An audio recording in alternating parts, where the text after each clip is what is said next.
All right. Can you guys hear me?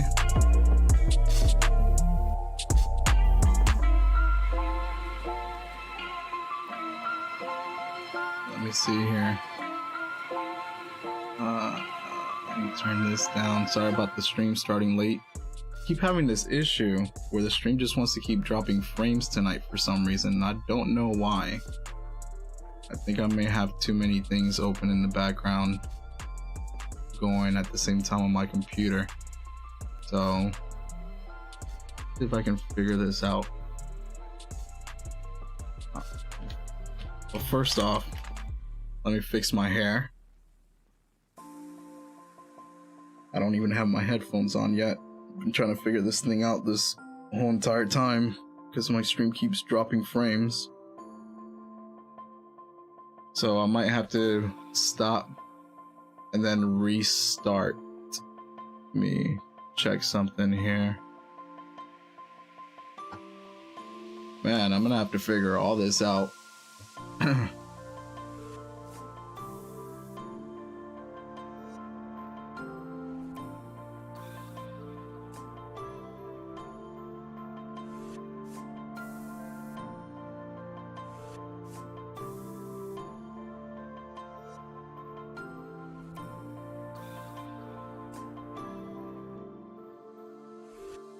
I don't know, it's like my internet speed is just suffering like crazy.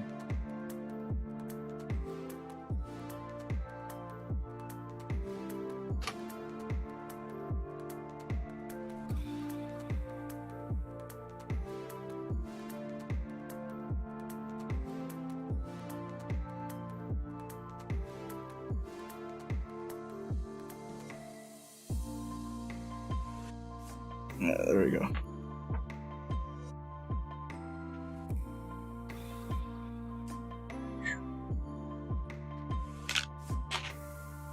Let me check this out, because right now it's telling me that it's dropping screen.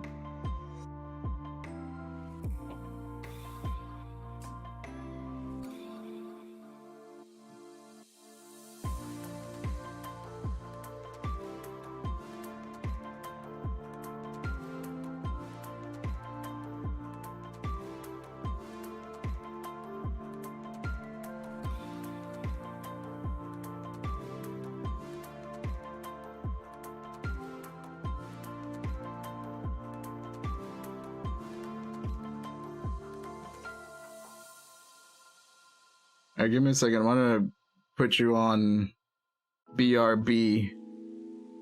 I'm gonna restart the stream, see if that helps. So I don't know what's going on.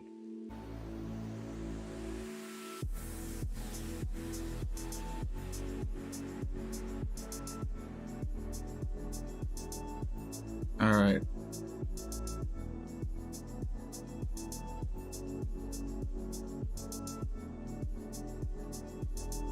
Nope, still dropping frames, and I don't know why.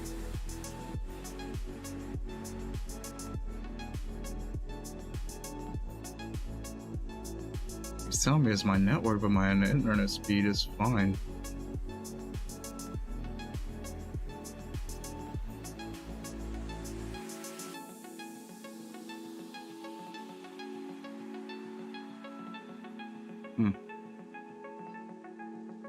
Alright, well, just for the heck of it, give me a second.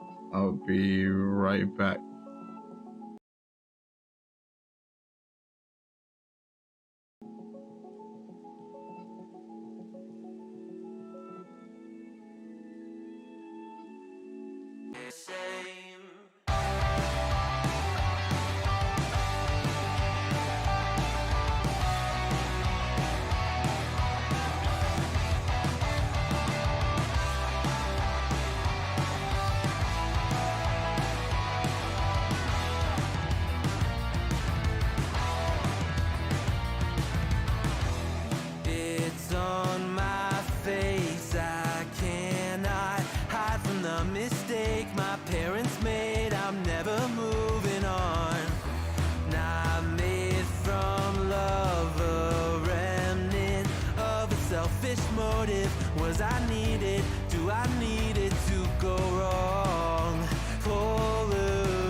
Of my power, history in halves, one brain.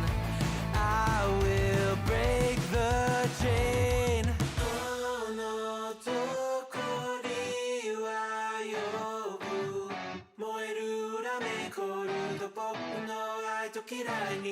All right.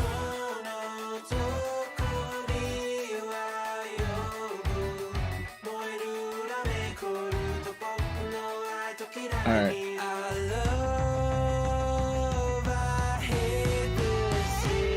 I don't know, I'm getting this weird thing over on YouTube where it says it's no data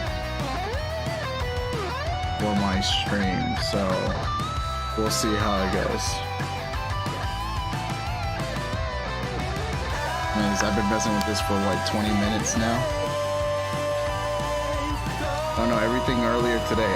I always test out the stream before I do my live streams at night. Guess I should turn down the music, right?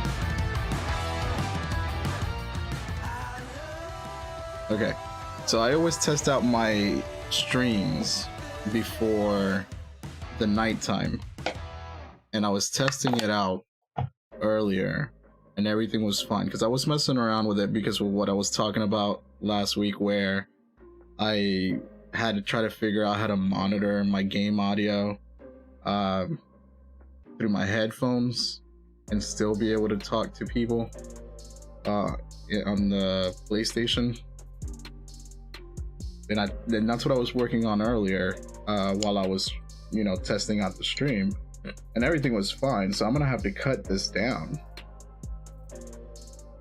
When I go to edit it, I'm gonna have to cut this down.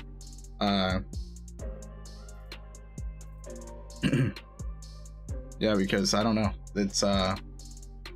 It's weird. It's weird. And I don't know if it's on my end or if it's on YouTube's end, but everything was working just fine earlier. At least when I tried it out earlier. But everything seems to be working fine now. At least from what I'm looking at, everything seems to be working fine now. Let me... Okay. Yeah, so everything looks like it's working fine now. So what I'm gonna do is I'm gonna start doing these news recaps like I did last week.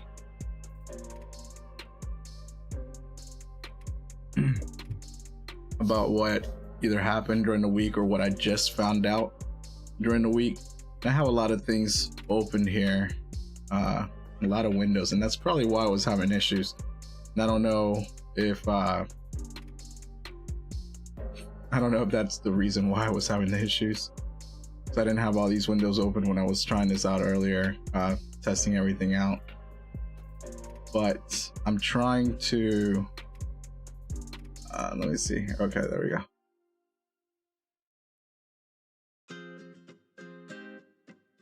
I'm trying to organize these windows that I have open, I guess in the way that I want to cover this real quickly, because nothing is loading. Certain windows just don't want to load for some reason.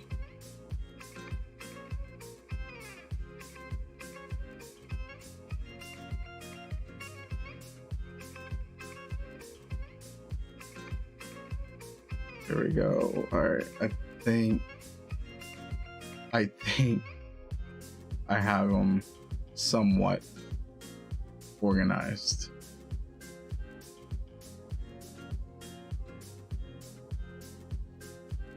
I don't know, I have a lot of stuff open. We'll figure it out as we go. So, all right, I apologize. I think I've been streaming for like 20-30 minutes already, and all I've been doing is testing, trying to figure out how to solve some issues that I was having. Like I said, I don't know, I wasn't having any of these issues when I did the test earlier, but you know how things go. All of a sudden things start working things stop working when you actually need them.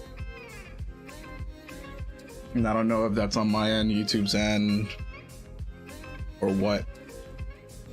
So we'll figure it out as we go. But just to guys let you know, I did try to solve the issue where for me to monitor the audio, and I think I already said that. I think I got it now. We'll find out on this live stream. So let me know if at some point the audio goes out during the gaming. So for today, what I have is news recap. Wow, I can't even talk. I still haven't figured out this whole I'm getting this reverb from when I'm talking, and that's throwing me off really bad. So I still haven't figured it out, but I will. That's something else that I'm working on throughout the week. I've just been really busy. But anyway, so for tonight, what I have is news recap, and I have some gameplay. So kind of similar to what I did last week. So let's start off here. Let's see. Oh, you know what? I don't have that over here. Okay, I'm gonna have to click here. Perfect. There we go. All right, and that is not where we're starting. We're going to start here on restocks. So, excuse me. So I've been checking out on the PlayStation Network, and I've been reading some articles, not on the PlayStation Network, excuse me, but on the blogs, and I've been reading articles about restock. And Newsweek has been doing a pretty good job. I need to take this off. Newsweek has been doing a pretty good job at kind of keeping track of the restocks and when they're coming out. There's other websites out there, and I believe there's a Twitter page that's also keeping track of it. Man, I forget what the Twitter page is. Something bots. If I figure it out, I'll let you guys know, or you know what, let me.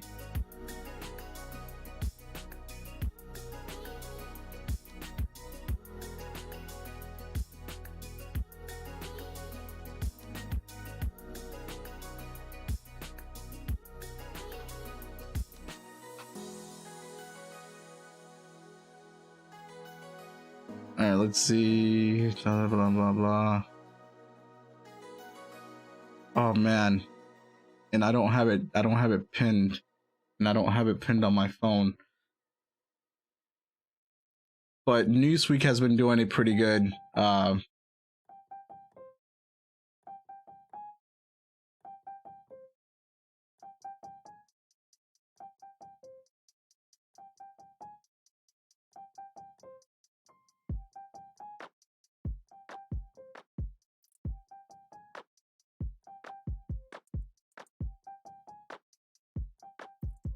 See, there it goes again. I'm sorry. See, I don't know. I'm looking at so many screens.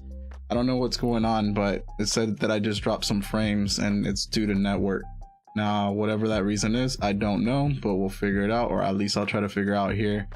But what I was saying is, let's go back to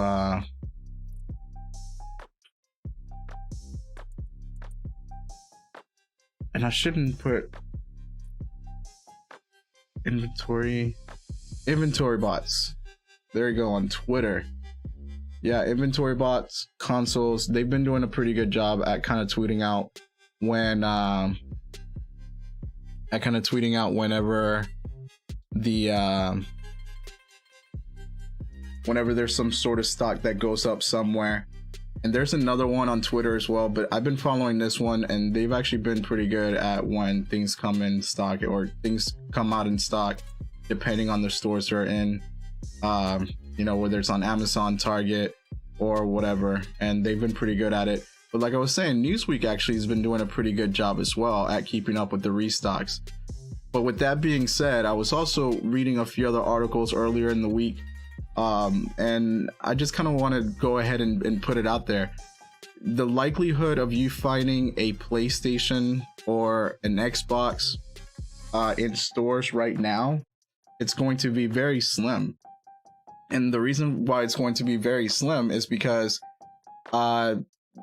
retailers are going to start holding on to inventory to be able to have some inventory for the holidays. So you may find some, you may not find some in stores, you may get lucky, but I know that certain retailers are going to start holding off on selling these, so that way they can actually have inventory for the holidays, either for Black Friday or for Christmas or whatever. So just so you guys are aware of that. So the likelihood of you finding a PlayStation or an Xbox right now, it's going to be even lower. But thing about that is, you may get lucky, or you may have to camp out during Black Friday or the closer we get to the holidays, and you may find some in the actual stores. I have a person who I talk to on a regular basis, and they have told me that the particular store they work on, or that they work at, is actually keeping stock. So sorry, I have to turn down this other volume. I don't know if you guys could hear it, but I can hear it, and I'm already having a hard time being able to understand myself while listening to myself with this reverb that I have going on. But anyway, someone that works at a certain store, I'm not gonna say which one, has told me that they actually do have stock of the PlayStations and the Xbox. And this is I don't want to, yeah, no, I don't want to say which store, but they are holding on to them as much as possible. They did also tell me that they are going to be sometimes they will show up on their store website, you know, whether it's like one or two depending on their inventory. They may actually put them up on their store website in order to be able to sell them, and they're being sold at MSRP. They're not being sold at markup, but they have said that they are getting restocks, and they will have some for people to be able to walk off the streets during the holidays to be able to get one. Now, how many will they have? This person did not say. He does not know, you know, how many they will have. Now, I don't want to put any names out there for anybody who may know me or anybody who may know these people who I'm talking about, because it's not just one person that I'm getting this information from. It's a couple sources that I've gotten this information. Plus, I've been reading articles online, and I've been on forums, and people have been confirming this. People that work in retail have been confirming that they are holding on to certain stocks for the holidays. So will you be able to get, you know, a PlayStation or an Xbox before the holidays? Maybe. Will you be able to get one after the holidays or during the holidays? Most likely, if you wait. But again, the shortages kind of dictate on how many the stores will have. And to be honest with you, I read an article earlier in the week. Well, it wasn't much of an article, but it was more of a forum thread that I was kind of keeping track of. And a lot of what they were saying in that thread kind of made sense, right? The stores can be holding on to the stock, but not necessarily to sell in store. They could just be putting them online. Now, with what Best Buy did a couple of weeks ago and what GameStop did last week, I believe, maybe you will have to go to stores to get them. So we'll see. Hopefully you can walk to stores and get them. I know I'm personally waiting to be able to get to a store to get one. Look, I didn't have any problems getting a PS3 in store. I didn't have a problem getting a PS3. Sorry, I have to keep moving this. I didn't have a problem getting a PS3 in stock. Okay, now did I camp out for a PS3? No. I walked into a store right after the holidays. I think it was the week of Christmas, between Christmas and New Year's. And I walked into I think it was a Target that I walked into. Yeah, actually it was a Target. I walked into a Target and I saw that they had a PlayStation 3 60 gig, you know, console there. And I literally walked out of the store that same exact day, which was on you know, released the first year that it was released. I think it's like a month within its release. And I walked in and got a PlayStation 3, bought 2 games and an extra controller, walked out. Didn't have an issue. Now, for the PlayStation 4, I actually didn't buy it. My fiance bought it for me as a gift. And she went to a store, got it within the same first year, and walked out of the store with it. Now here we are with the PlayStation 5, and I understand with everything that happened last year and all the shortages that are going on, but at the same time you have to start blaming the scalpers for buying all these systems up and then marking them up, and people need to just stop buying them at that markup price. I understand you want a system, but just hold off. Just hold off. Listen, I will tell you this. I started playing the Battlefield 2043 beta yesterday, no, the day before, because I pre-ordered the game. So I started playing it 2 days ago, and I played a couple of games, and based on what I saw, the previous generation of consoles is gonna get left behind. So, you know, we need to we need to stop buying from scalpers, so whatever little systems that there are out there can actually be bought in stores. But that's just, you know, that's just what that's just what I'm thinking. And based on the forums that I've been reading on this week, and based on a couple of people that I've talked to that work retail, have told me that their stores do hold to certain stocks, and they do go online either randomly or they're holding on to them right now for the holidays. So we'll see. We will see. All right, anyways, moving on to the next one. So the end of the PlayStation 5 restock nightmare could be in sight with everything that I just said, right?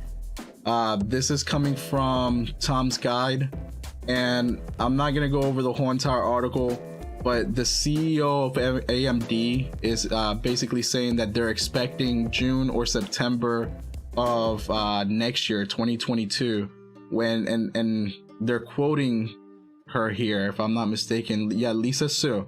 So they're quoting her here, and if for those of you guys that don't know, AMD actually makes the chips for the PlayStation 5, and I think they do for the Xbox as well. So the graphics card and whatever internal, and I'm not 100% sure, I'm not that geeky when it comes to the hardware stuff, but I know that AMD made chips for it, and the CEO for AMD, which this is her quote right here, and it says, "I expect it to be from June to September of next year, 2022, when perhaps it will be possible to go down to a video game store or a department store to buy a PlayStation 5 or an Xbox Series X without it being an impossible task." So even if you can't get your hands on a PlayStation 5 or an Xbox, if you like Xbox, don't buy it from a scalper. Hold off, wait. You'll be able to buy it, hopefully, if this is true. Now, you know, and right now we don't know, but if this is true, you may be able to get your hands on one starting next year, like she said, in June or September. So with that being said, hopefully people are able to hold off, and you know, these scalpers just stop. Look, I'm gonna keep hating on the scalpers. I have never had a problem buying a system. This is the very first time that I've gone almost a whole year since a system came out, and I have not bought a system. I normally buy them within the first year that they came out, or that they come out, since the PlayStation 2 days, and I have not missed out. Now, I'm a PlayStation fan. I don't really play on Xbox. I owned an Xbox once, and I'll be honest, I sold it, got rid of it, and I kept playing PlayStation. So I have friends that play on PlayStation, and there's no issue with that, if that's what you like. But please don't buy from the scalpers. Just wait. This is a lot better news than what came out months ago, that, you know, they were thinking that it might be 2023 before they have any restocks, or things kind of go back to normals for the chip manufacturing. So with that being said, just hold off, you guys, and you'll be able to get one hopefully next year, according to Lisa Su, CEO of AMD. So hopefully we'll see. All right, and then oh yeah, so on the good side, or on the good news, GTA Remastered Trilogy finally confirmed, and it's supposed to release this year. So I was reading this article, and according to Games Radar, the trilogy of GTA 3, GTA Vice City, and GTA San Andreas are coming to man, I can't think today.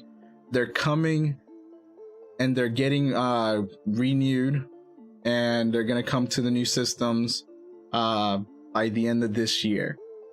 And supposedly the article also mentions that if you want to get your hands on it before they release these remastered versions, to get your hands on them and buy them at the stores right now, because supposedly they may Rockstar may take them down from the store. I'm not sure. So if you want the original oh yeah, so that's what it says. If you want the original versions and appreciate the original versions, you better move quick ahead of the launch, because existing versions of the game will be removed from the digital storefronts next week. So this is starting next week. They might start removing stuff from the storefront. I read another article that they're saying it might be towards the end of October, so you may have some time, but if you really like the original versions, go ahead and get them. My favorite GTA out of all of them has been Vice City. I don't really play GTA 5 online that much, but again, I don't really have time to play, but my favorite one was Vice City, and that's where I always, when on the PlayStation 2, when Vice City came out, I was always playing that. San Andreas I played, but it wasn't my favorite. I always kept going back to Vice City. So I'm kind of happy to see how they do this remaster, and the gameplay mechanics and everything. So I might pick this up just so I can relive the Vice City story.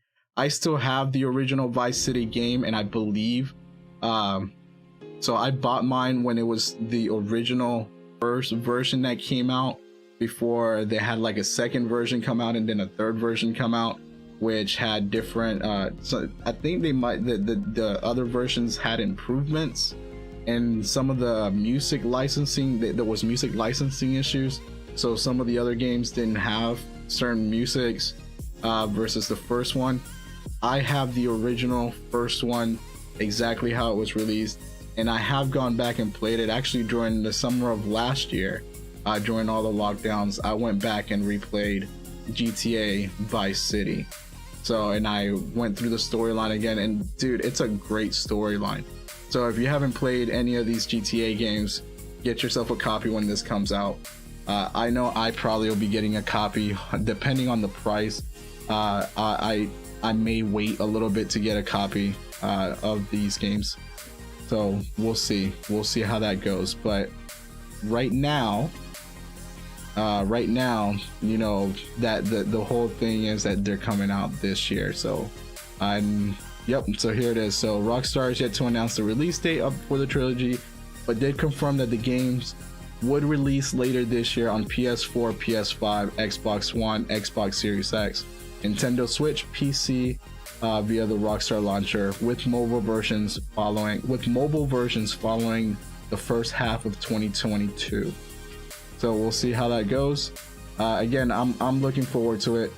Hopefully, you know, even if the graphics are just improving the gameplay mechanics, to be honest, the graphics don't have to be, you know, next level, but the gameplay mechanics, because I do remember when I was playing it last year, it was a little dated, at least the way that it played. After playing GTA 5, yeah, the mechanics of the game and the controls of the game, they're very, very dated. So hopefully they've redone that, and you know, just the mechanics themselves and the controls and everything, if they update that, I don't even care about the updated graphics. But hopefully that's what we get. We'll see. And then, oh yeah, I also received an email about this a couple days ago. So and I hadn't read it, and then I had to look it up real quick to make sure, but Sony sent out an email basically telling everybody that the PlayStation Store for the PlayStation 3 and PlayStation Vita is not shutting down, but you will not be able to make credit card or PayPal purchases anymore. And this is beginning in October 27th. So beginning October 27th, customers will no longer be able to use credit or debit card or PayPal to buy the digital content or top up their PlayStation Store wallets directly from their PlayStation 3 or Vita. So the way that you'll have to do it will be that you'll have to add funds to your wallet, and then if you want to buy anything from the PlayStation 3 or Vita store, then you can buy anything after you've added funds to your wallet. Is that a big deal? No, it's not a big deal. For some people it may be a big deal, but be honest, when was the last time you bought something from the PlayStation 3 store or the Vita store? I haven't purchased any games from the PlayStation 3 store for at least a good 5 or 6 years, but then again, I was purchasing everything that I wanted when it came out, or if it wasn't when it came out, I've always had PlayStation Plus since it's been introduced, so I was getting the games for free. I haven't let go of my PlayStation Plus, so it's still there. So in reality, I personally have not purchased anything from the PlayStation 3 store probably in a good, I don't know, maybe 7 years now. So, but anyways, just want to let you guys know that is what moving forward on how you'll be able to buy games from the PlayStation 3 store and the Vita store. Okay, and then so that's what I have for gaming today. There's a lot of other stuff that that came out and I wanted to cover, but I'm trying to shorten this, and then with all the technical issues that I had during the beginning of this live stream, I don't know. So but that's what I have for this week as far as gaming news, and then hopefully nothing kind of changes and everything stays the course on what I've said here so far. But we all know that things change over time, so we'll see. If anything, I'll give you guys an update on next week's live stream, and hopefully I've figured out, I'm starting to figure out these bugs in OBS and where I'm going wrong in certain things, so hopefully that will move forward. And I think I might have taken too long on this, but we'll see. Anyway, so moving on, there's a story that I covered last week, and where is it? Okay, so yeah, so the Friday 13th movies, and this is a story that I covered last week, and I wanted to come back to this, and the reason why I wanted to come back to this is because I got more information from it, plus it's Halloween, and I didn't really have that much to cover for Halloween. I thought I had another page up, but I guess I missed it.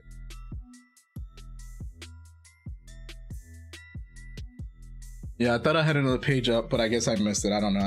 I might have accidentally closed it out. So, and I really wanted that other page, and I might have accidentally closed it out.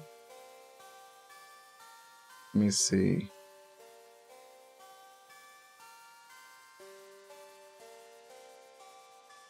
All right, so I'm gonna go ahead and go with this page. Let me see if I can find it here. I might have not saved it, and that's why, because it kind of speaks directly to what's going on with this lawsuit. So it kind of speaks directly with what's going on with this lawsuit, and things that could possibly happen with the Marvel universe.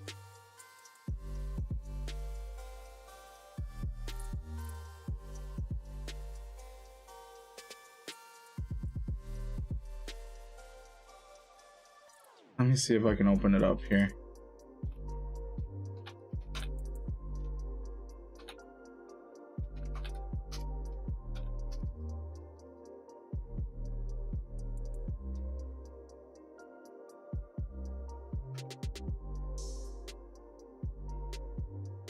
Here we go. Oh man, I missed it. Oh well. Really, Looper? Really? Alright, there was another.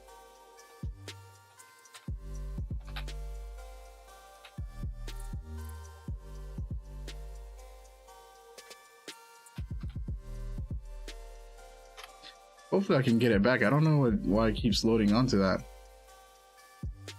There we go. All right. So last week I was talking about this this Friday the 13th lawsuit, and I read the full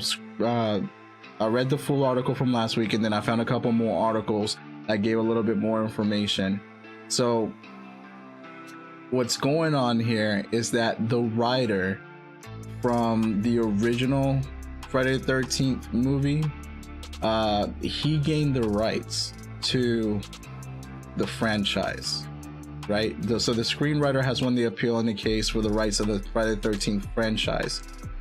But like they point out here, it does not mean that he owns the rights to the adult version of Jason Voorhees, but the franchise name and the first film will belong to him. It also does not mean that Miller is free and clear to do as he pleases with the franchise. There are still many deals to be made behind the scenes. So even though he did win the official rights to the first Friday the 13th movies, apparently, you know, whatever these legal issues are and these legal battles are, right? Because he was a writer for the original movies, and he gained the rights for certain things. He gained the rights for the first film franchise, but he does not have the rights for Jason Voorhees himself. Now, could the movies still use Jason Voorhees without having to pay him attribution? Maybe.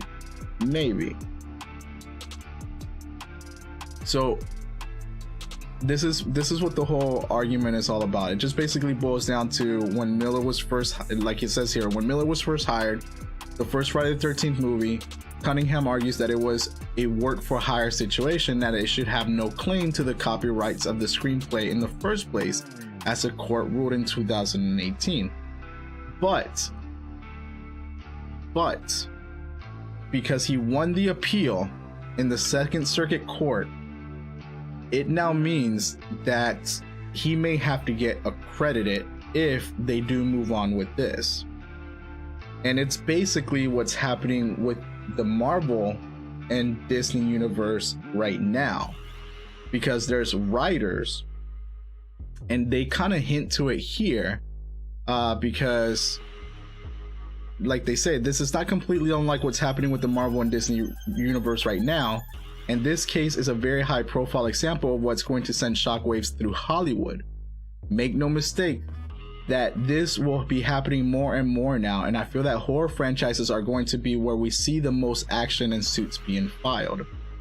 So I'm not happy with it, but it looks like Jason will still be dormant according to them. Hopefully that's not the case. I want to see Jason back on the big screen, like I said last week, but we'll see.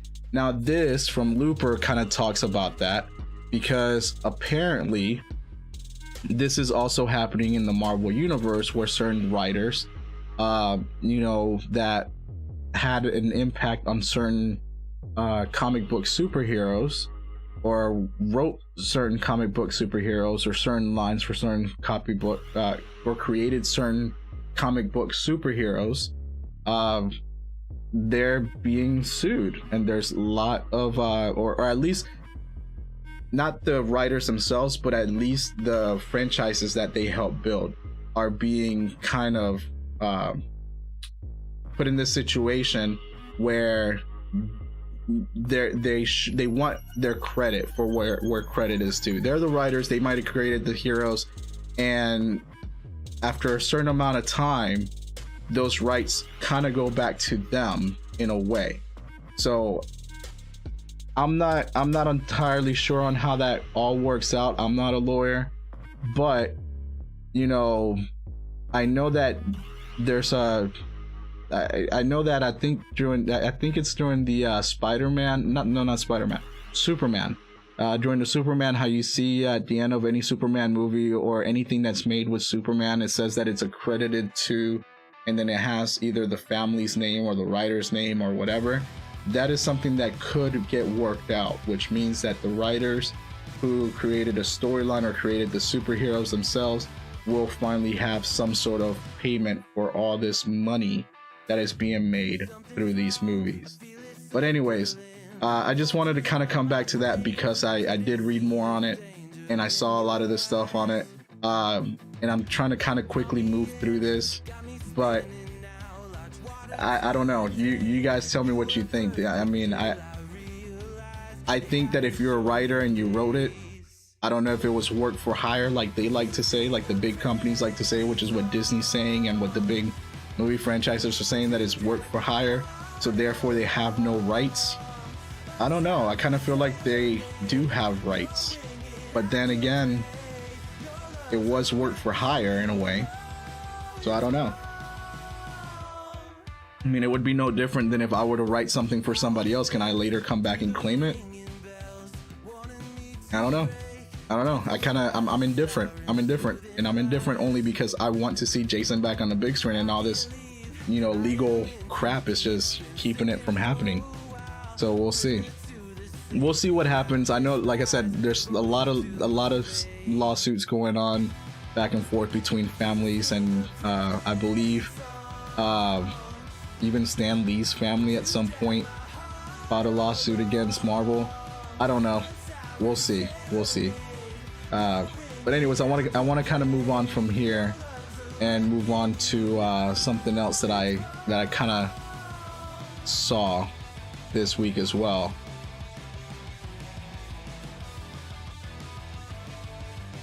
And that is this. So I read this article. It's not that long of an article, and Zoe Kravitz. I don't know how to pronounce her name properly, but she's the woman that's playing Catwoman in the new Batman film. And she is come out and said that she does not want to be fetishized or stereotyped as the character of Catwoman. Now, I get her reasoning.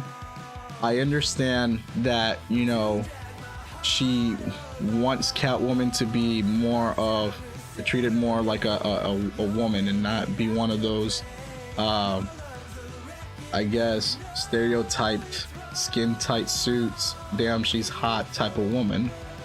But as someone who grew up on the Batman animated series, and as someone who grew up reading the 1980s and 1990s comics,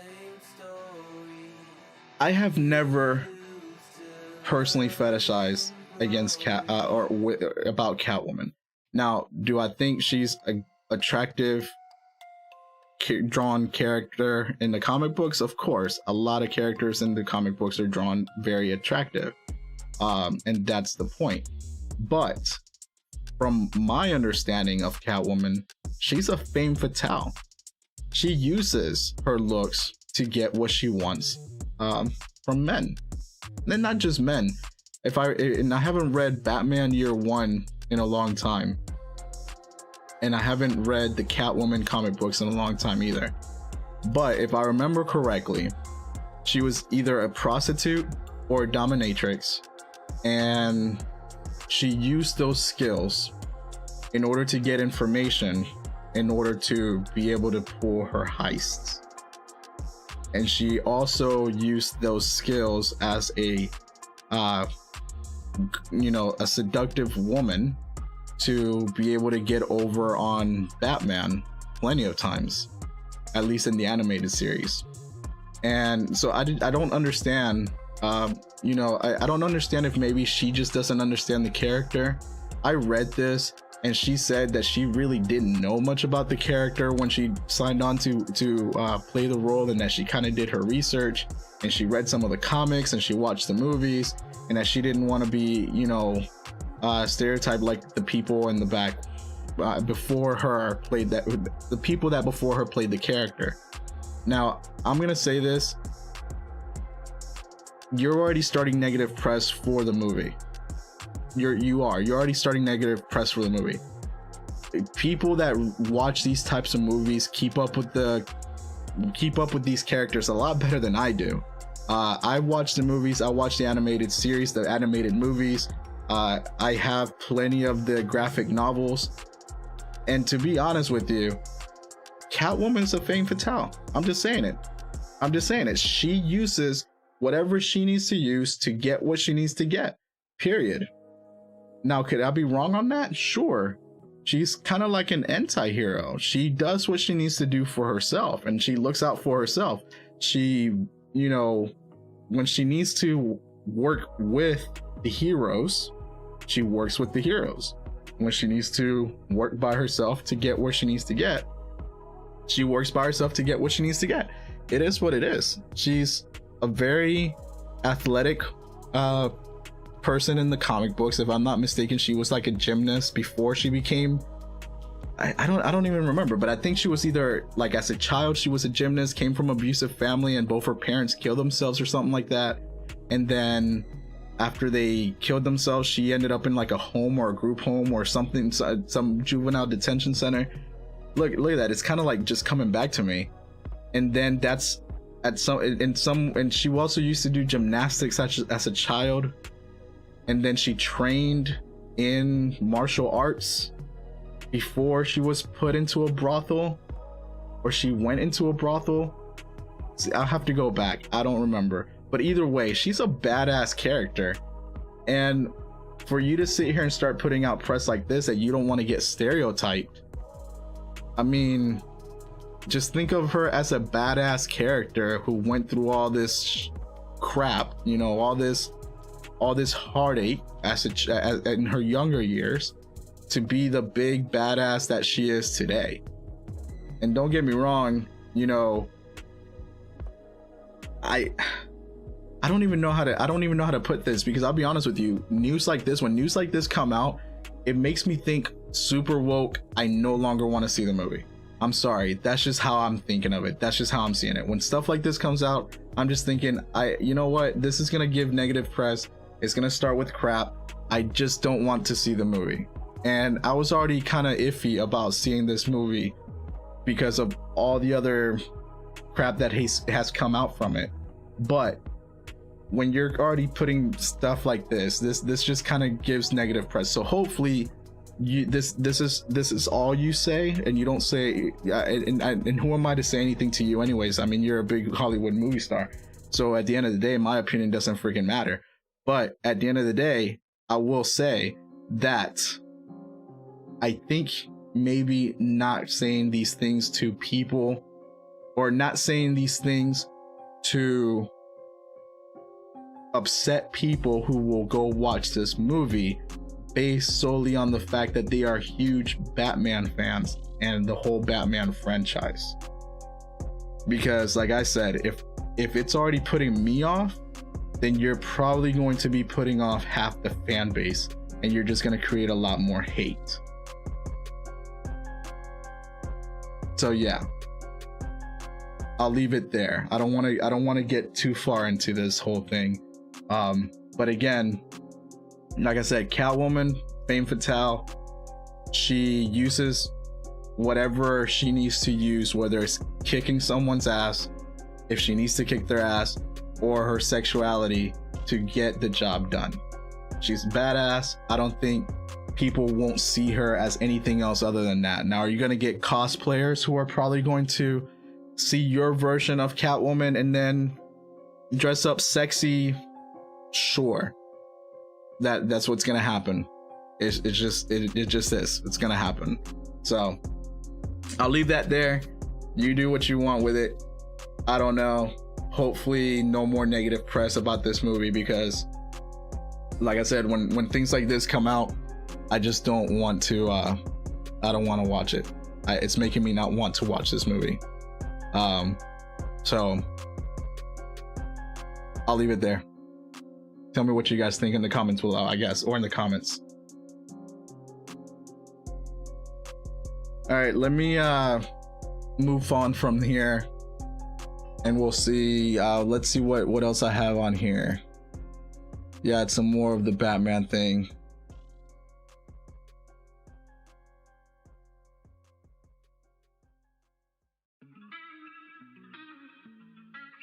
Okay, perfect. So moving on to Transformers, and this is why I wore my Transformers shirts. Transformers, I've been watching since the 80s. Big fan of Transformers. I was a huge fan of Starscream, of the cartoons. Don't get me wrong. That's just don't. You know what? I don't care what you guys have to say about Transformers. Starscream was my favorite character out of the 80s cartoons. And to be honest with me, he's still one of my top favorite characters. But I just wanted to bring this to an attention.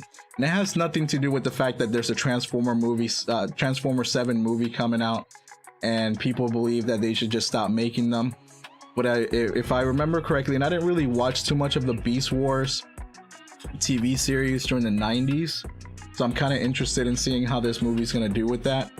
But the reason why I'm bringing this to the attention here, or at least why I'm bringing this to you guys, has nothing to do with the movie itself. It has to do with the fact that pictures were released. And this is the director, I believe. Let me see here. Let me make sure, because I don't remember. I read this a couple days ago. So, let's see. Yeah, so the director wanted to put out some movies, not movies. The director put out some pictures of the of the movie, and here's two of the pictures that he put out. And I'm gonna tell you, I'm gonna tell you, and I'm gonna tell you why I definitely brought this to the attention. And it has something to do with a car that I'm totally in love with, that I never see in movies, and that never gets any praise. And I think it's one of the most underrated cars out there. So here you have your regular Autobots. I think, if I'm not mistaken, this is going to be Bumblebee, because he was Camaro, and this is like an upgraded version. I'm not sure who the Volkswagen is. This is Optimus. I want to say that this is Mirage. The article that I had pulled up there doesn't really tell you enough details on there, and I've been trying to stay away from this movie and not get as much information, or try to keep as much information away from myself about this movie, because I want to be surprised. I don't want to just start getting information in the whole entire time, and then when I go see the movie, I'm like, oh, okay, it is what it is, right? I want to be surprised, and I want to be entertained. I really don't care whether this movie is bad and people think it's bad. I just want to be entertained and let my mind go when I go see this movie. But if I'm not mistaken, I believe this is going to be Mirage. And I think it's because of the 80s. No, not the 80s, but maybe at some point I think I saw Mirage, or this looks like it would be Mirage. And I believe this is going to be Acri. I can't pronounce her name, but I believe that's also going to be her, which is always with Optimus, and kind of goes. It's like Optimus, one of Optimus' second-hand Autobots. So I could be wrong. Correct me if I'm wrong. Let me know. I'm pretty sure you guys will let me know in the comments. If you know who the Volkswagen Beetle is, or not the Beetle, but the Volkswagen wagon is, let me know in the comments, because I have no idea. I'm guessing. Again, I've been trying to stay away from this as much as possible, but I saw the pictures and I was so ecstatic that I needed to bring it up. But if you know who every single one of these are, put it in the comments below. I'm pretty sure, like I said, this is Bumblebee, Optimus, I want to say Mirage, and Acri. At least that's how I've always pronounced it. This, do not know. But again, this is the reason why I brought this up. And this is one of the most underrated cars out there. And this is a 1993 or 94, because the movie is based in 1994 as far as I know, because I read the stupid article. So, and even though the article doesn't really go in details about the cars, I know it's based in 1994. So this is a 1993 Nissan Skyline GTR, which is one of the most underrated cars out there. People, for some reason, hate on this JDM car. That is my favorite Skyline out of all the Skylines out there. It has always been the 93. And for anybody who says that this is not a 93, you know what? If you don't think this is an R33, tell me why you don't think this is an R33. If you think I'm wrong and it's not an R33 and you think it's an R32, tell me. Let me know, because I believe it's a 33. I'm just looking at the shape of the pillar here. right? Just looking at the shape of the pillar, I can't really take a look at the headlights, even though they do look a little bit more round, but because it's been heavily modified, right? There's a lot of stuff going on here, and this car's been modified. So I'm not gonna base it on the headlights. I'm not gonna base it on the bumper, you know, on the bumper cover. I'm not gonna base it on the wide kit that it's got going on here. I'm basing it on this pillar alone. And just on that pillar alone, I believe this is going to be an R33. I honestly, I know it's an R33. And again, it's one of the most underrated Skylines out there. It's one of the best Skylines out there. I think it's one of the best Skylines out there. And you can hate on it all you want. If you're not a huge Skyline fan, hate on it. If you're a Skyline fan and you hate on it, then you're not a Skyline fan at all. I'm just telling you that this picture, when I saw it, it freaking said, you know what? And I know that this is part of either the Terracoons, if I'm not mistaken, that this is going to be someone from the Terracoons. I don't know. Terracoons. Wow, I'm mispronouncing that so bad. Terracons. The Terracons. I'm pretty sure that these are the bad guys. I'm pretty sure. But either way, I don't care as long as they don't destroy the car. Just don't destroy the car. I just somehow, some way, let this car make it through the whole movie intact. That's all I want. Just because it's an R33. Okay? Just that. All right. So again, if you guys, if you think I'm hating, or if you guys are hating on this, I'm sorry. I'm just saying the R33 is the most underrated and one of the best Skylines out there. You can say the GTR is, I don't care. You can say the R34 is, which it's a great freaking Skyline, and the GTR is a great freaking GTR because it's technically not a Skyline anymore. But this one's the most underrated, and I think it's one of the best ones. Just saying. Let me know in the comments. All right, so let's move on from here, and let's move on to a little bit more political. And this is going really long, but let's move on. And I'm gonna go through these stories really quickly, just so we can get to some gameplay. So I'm gonna go through these stories really quickly. I don't want to get too political here, but I'm gonna start off with Dave Chappelle, and I'm going to say great for him. I have not watched his new special. I don't have time to sit down, and I haven't had time. I shouldn't say I don't have time, because I do technically have time. It's just the next 2 weeks are going to be extremely busy for me. I don't really normally watch a lot of TV as it is. So, and I've watched the Dave Chappelle specials that have came out over the last couple of years. At least if it's on Netflix, I've watched them. And he's a funny dude. I used to watch him when I was younger. Funny dude. Sad what happened to him, and he decided to, take an extended vacation, to get himself together. But funny dude.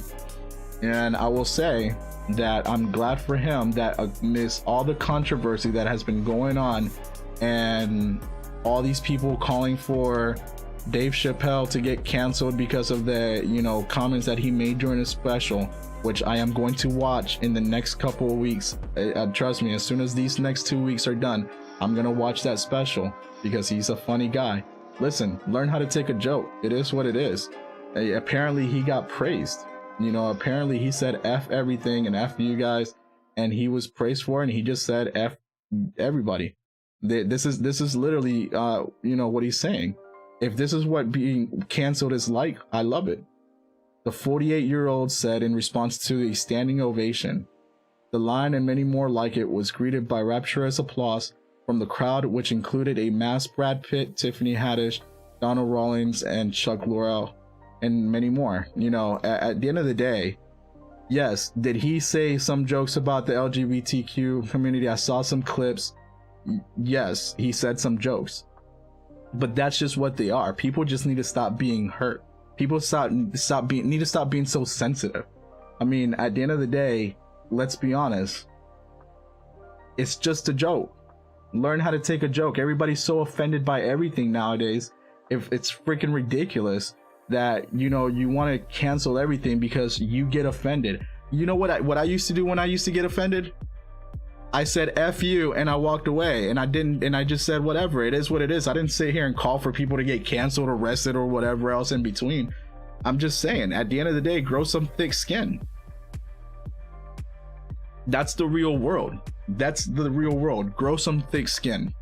Because at the end of the day, you know, I don't want to say that this is a problem that was caused by the previous generation and the previous generation and generation prior to that. But there has to be some accountability for every single generation, because it seems like we're getting worse and worse and worse. Listen, I have a kid. I don't know how I'm screwing her over. I don't know how, when she gets older, how bad of a parenting job I will do.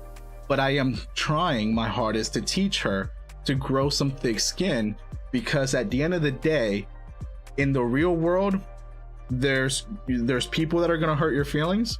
There's people that are going to hurt you mentally. There's people that are going to hurt you physically. There's people there's all types of people out there. There's all types of people, and you have to be prepared to deal with all of them. And saying cancel them is not how you prepare for it. Saying, oh, you hurt my feelings, now let's attack. Listen, I understand he said some jokes, but it's just that. It's just jokes. If I'm not mistaken, wasn't one of Dave Chappelle's best friend transgender or gay that passed away in 2019 or something like that? So we're you know what? I'm not gonna go too much further. I'm just gonna leave it there. Listen, grow some thick skin. Jokes are jokes. I'm tired of this cancel culture. I'm tired of this whole, you know, cancel everything because my feelings were hurt. I don't know. I'm tired of all these beta males that are siding with, you know, all these people that are freaking always bitching and complaining about, oh, my feelings are hurt. Yeah, my feelings get hurt too, but it doesn't. Yeah, I'm not saying cancel the person.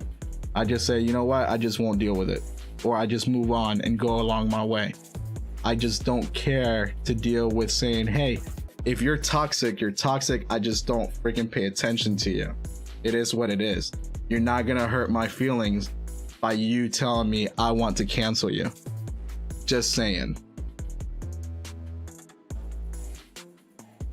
So I gotta make sure my PlayStation doesn't shut off, because if not, then I won't be able to I won't be able to restart it, or I'll have to restart the whole live stream because of the way I have everything set up. But anyways, so grow some thick skin. Again, my feelings get hurt all the time, but I don't go crying about it. It is what it is. So people, yeah, you say what you say, but at the end of the day, canceling someone for a joke, I mean, that's just what's been going on over the last couple of years. And again, I'm gonna have to say, every single previous generation from mine has to have some accountability, because we technically are the product of the product. So I'm just a product of my previous generation and how they raised me. And the generation prior is just a product of the previous generation.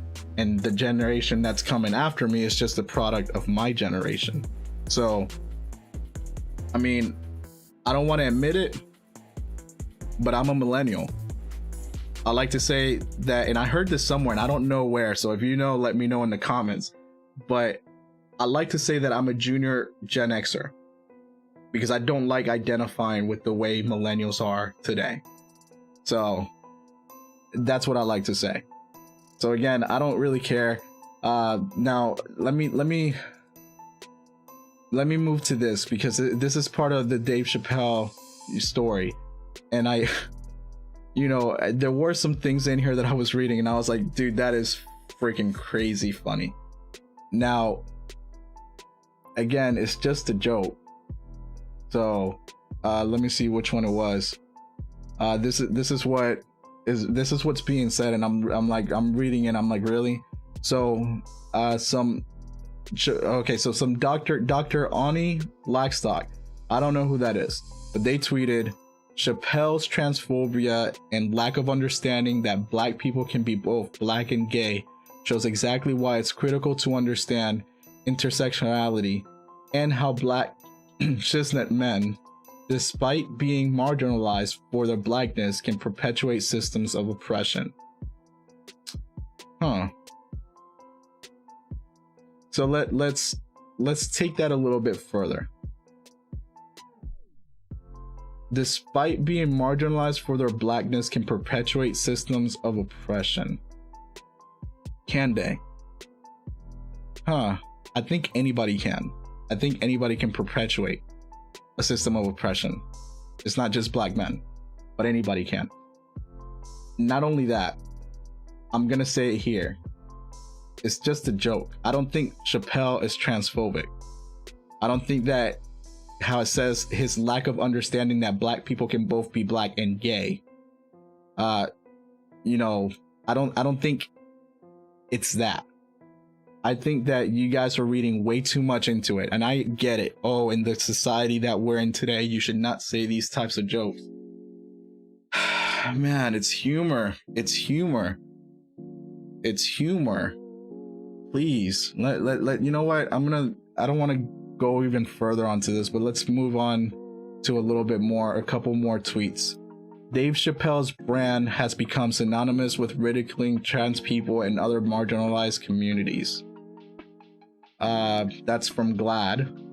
Negative reviews and viewers loudly condemning his latest special is a message to the industry that audiences don't support platforming anti-LGBTQ diatribes.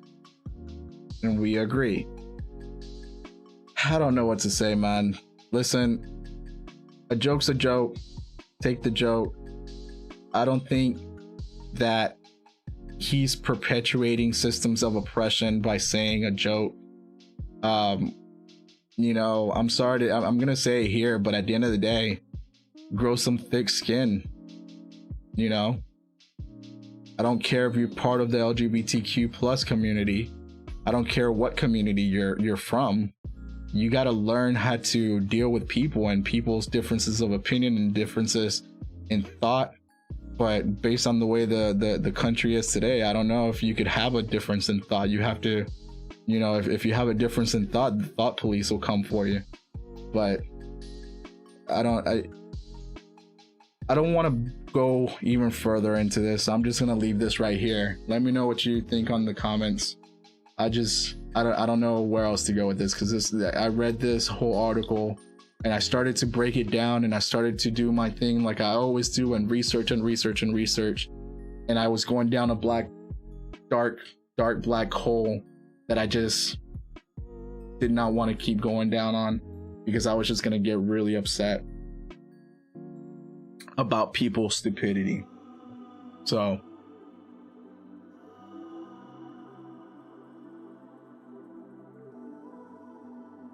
anyway, so just let me know in the comments below, or let me know in the comment section. Yeah, so I'm gonna move on to the next one. Oh yeah, so here we go. So Tesla's moving its headquarters to Texas. I read these two articles and I'm just gonna summarize them really quickly because there's a lot going on in there, and I'm gonna cite this here. And this is what who's this? CNN Business. So CNN Business is saying that Elon Musk cited this, and if this is true, I don't live in California, I don't know anything about Palo Alto, but if this is true, he said, Elon Musk, according to CNN, he said that he cited the housing affordability and the long commutes that it can create as hurdles for its current location, and said that the Austin factory is 5 minutes from the airport and 15 minutes from downtown. The median income price in Palo Alto is $3.3 million, according to Realtor.com, whereas the median home price in Austin is $588,000. Think about that. Think about that. In the income, and this is the income disparity. Nope, not going down that hole. Not going down that hole. Not going down that hole. So just think about that. This is what it costs to be able to live, at least the home price, right? The median home price in Palo Alto is $3.3 million.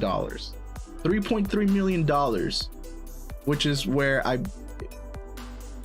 it just amazes me that who the hell can live there at $3.3 million for the home price.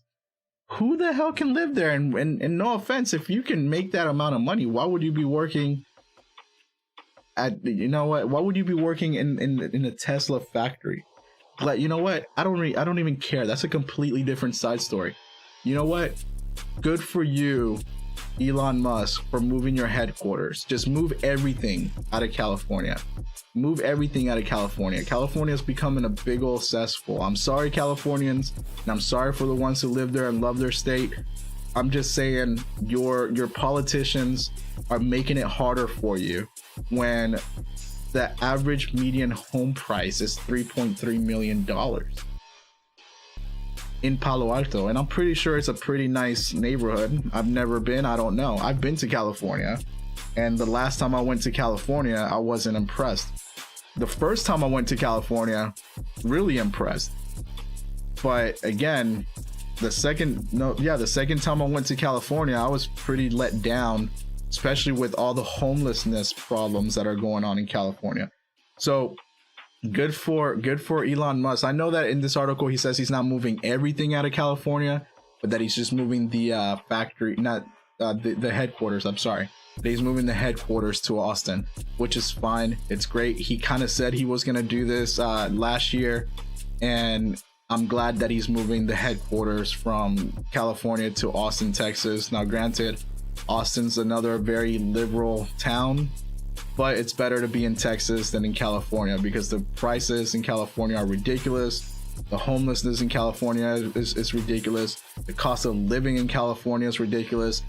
California is nothing more than just a state for the Hollywood elites, and everybody else who's not a Hollywood elite is basically poor. So you're either rich or you're poor. There is no in between, because even if you think you're in between, you're not in between. You're still part of the poor class. From what I think, from what I see, from the little bit of research that I have done, which is a lot of research on California, because at one point in my life I wanted to move to California, and I'm kind of glad that I didn't move to California, because if I would have moved to California, I would have been moving out of California last year, and that's a move that would have been costly either way. So I'm glad that I am not in California. I feel sorry for you if you're in California and you want to get out and you can't get out. Hopefully you're able to get out like Elon Musk is doing, and hopefully he moves everything out of California to other states and brings more prosperity to those states, or at least more jobs to those other states, because California, I'm sorry, with the politicians y'all have,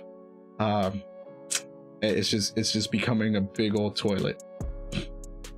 Sorry to say it. I don't think I would ever, maybe for jobs, maybe for a job, but my job would have to pay me a hell of a lot to live in California. And even at that, I'm still thinking I would never move to California. I'm sorry. It is what it is. And that's how I feel about New York City, not New York State. I feel like that about all of California. And I'm pretty sure there's some nice areas in California that are not bad, you know, and have these politician issues. But that's how I feel about the whole state of California. New York State is a little different because I'm just pissed off at New York City and its politicians and the stupid laws. And I know people like to say, oh, if you're Californian, you don't know. But California and New York City, if you're from from the state of California, or if you're from New York City, you practically look down at the whole entire rest of the country and you think you are part of the elite. Well, I'm sorry, you're not part of the elite. But I'm gonna leave that there. So again, I want to say Elon Musk, I wasn't a big fan of Elon Musk a few years ago, but ever since Elon Musk has had his kid, I don't know, his thought process has changed. His thought process has changed. You know what, I'm not gonna go down the car rabbit hole. That's a completely different story for some other day. But good for Elon Musk wanting to move his headquarters out of California. He said he was gonna do it. You know, he had a few issues a few years ago. What was it, last year? With the governor of Palo Alto, I think. Not the governor, the mayor. or it might have been the governor. I don't remember. It's been a while. It's been a year, but he had some issues, and he said he was gonna move it. And I'm glad he's doing it. So hopefully he stays to his words. At least that's what is this. At least this is what Car and Driver and what is the CNN Business say, that that's what he's doing. It's confirmed, so it's confirmed. All right, so let's move on from that to. Ooh, let's see. All right, so yeah, Pennsylvania Democrats. So I'm gonna go over these real quickly.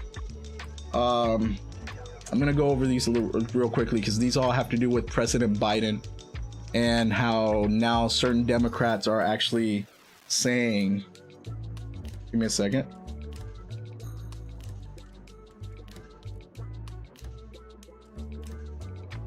Okay, so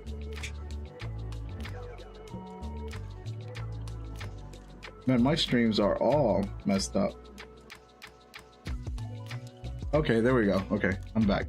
All right, so real quickly, I read this article and it's basically saying that certain Democrats are not happy with Biden and the way that he's handling the border crisis.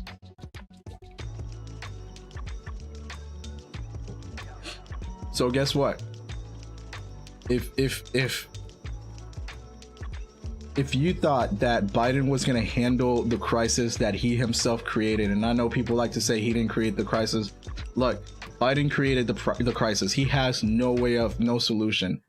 Is there a better way to handle it than the way it's being handled now? Sure. But now he's getting flack from the Democrats himself. So, let's see. So this is what Wild said, and so it says here that this isn't the first time that he's been critical of Biden.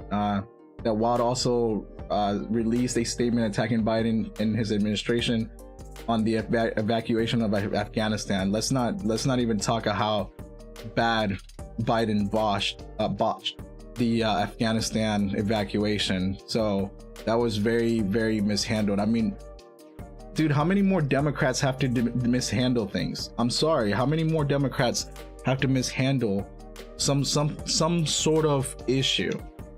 You know, let's not forget the Benghazi scandal also. This is gonna be another one. Let's not forget. You know, let's not forget the Afghanistan evacuation. You know, and I know that this is about the border crisis, but let's be honest. I mean, every single time that there's been some sort of issue, it has been with a Democrat in office, with the exception of Bush Jr., you know, because he started the war in Iraq. But I'm not gonna go there because that's just way too far back. So I'm gonna stick with what we have going on here, and that is the fact that Wild is not the only Democrat that's, you know, that is being critical of Biden thus far. And it says here, in order to move forward, our country will need to receive answers and accountability regarding the cascading failures that led us to this catastrophic moment. And I look forward to using my platform on the House Foreign Affairs Committee to secure answers from the Biden administration about what went wrong. Our troops deserve nothing less than a complete and unvarnished account of the truth. And that is true. That is true. It's the troops deserve the truth about what happened in Afghanistan, and the people deserve the truth about what's going on at the border. The truth of the matter is, Biden has mishandled the border, and I shouldn't say Biden has mishandled the border because he kind of passed that on to Kamala Harris, and then it took her 6 months and for Trump to announce that he was going to the border for her to finally agree to go to the border. And then when she goes to the border, she goes to the one part of the border that is not having any issues, because it's at the most southern part towards the East Coast, I believe. And it's been a while since I've done this research because this was during the summer, but I believe it was towards the East Coast that the issues are really big. And I think she was in, like, I don't know, freaking somewhere in New Mexico. I don't even think she was in Texas. I don't remember. It doesn't really matter at the end of the day. She hasn't done crap for the border. I mean, all that they keep saying, the border this, the border that. and that they're going to take care of the issues. But what you created the issue, so how are you going to take care of the issue? I'm sorry. And Kamala Harris has not done anything to take care of the issues. I mean, in reality, all she said was, don't come to the States. Her last press conference that I remember watching literally told all the immigrants, and I think she was, where was she? I don't even know. I think she was in, where was she visiting? Ecuador or something like that. I don't remember. But she was somewhere down there visiting and said, don't come to the States, and made this big old press conference about don't come to the States. So I'm sorry, you've been mishandling the border, just like you mishandled, everything that happened in Cuba, and you guys telling the Cuban refugees and the Haitian refugees not to come to the States, that you won't be allowed to come to the States. Listen, this whole border crisis and how you guys, I'm gonna say it out there, people, and I'm getting so frustrated, and I need to gather my thoughts completely to go in on this. But I'm gonna put this out there. At the end of the day, right? The border crisis, the refugee crisis in Haiti and in Cuba, that's all perpetuated by you. That's all perpetuated by you. And I know that the Haitian government and the Cuban government had to do with something, but at the same time, you didn't have to tell these people not to come. At the same time, you didn't have to tell these people they weren't welcomed here. And then the border crisis, that's a completely different subject, because you literally told people to come here, and now you can't deal with it. I'm sorry. Listen, at the end of the day, this whole entire issue is all 100% you. It's not Trump's fault. You can't keep backing it up to Trump. You can't keep saying Trump, it's because of Trump. At the end of the day, Trump hasn't been in office for almost a whole year, and all you've done is start a war, created a border crisis that basically put kids back in cages. And even though the media doesn't want to say that you put kids back in cages, you've literally told the Cuban people not to come here. You're not welcomed. At least your administration has. And you've also told the Haitian people not to come here. You're not welcomed. You demonized the ICE workers at the border when they have one of the toughest jobs, because they have a government that's literally against them, and anything that they do automatically gets scrutinized. What can what are you doing to remedy any of this? All you did was literally have an open border, put kids back in cages, and started a war in the Middle East within 3 months of you being in office, and botched our evacuation of the Middle East. Either way, Biden has completely, if you vote, and I didn't vote for Biden, I will say that I didn't vote for Biden. I voted for Trump. I didn't want Biden in office. I think Biden is not a good president. I don't think he was. There were other candidates that I think would have been much better president candidates than Biden, and Biden and Harris were not them. And I'll say it, Tulsi Gabbard would have been a much better president than Biden. Would I have voted for Tulsi Gabbard during the election? I don't know. Maybe, but we'll never know, because you guys pretty much burned her. Your party, your Democratic Party, basically made her out to be this outcast and burned her to the ground and attacked her both publicly and said that she was a Russian spy, which is the same thing that y'all said about Trump. But whatever, I guess for your party, everybody's a Russian spy. I don't know, but that's just my personal thoughts. This will probably get taken down anyways. Doesn't really matter. But I'm gonna move on from this to the next story, which also has to deal with Biden, because I'm getting heated and I can't think straight right now. And again, I'm gonna have to gather my thoughts. And this stream is going for way too long. Yeah, I pulled up way too many news. I wanted to cover way too much tonight, and I'm trying to rush it along, and I can't get my thoughts. But anyways, so another thing that we have going on here, Biden is literally calling for businesses to instate vaccine mandates. So the federal government's already basically, they're practically, I'm not going to say basically, they're practically telling everybody who works for the government or is a government employee that they have to have vaccines. So they're already telling, if you're a government employee, that you basically have to get your vaccine.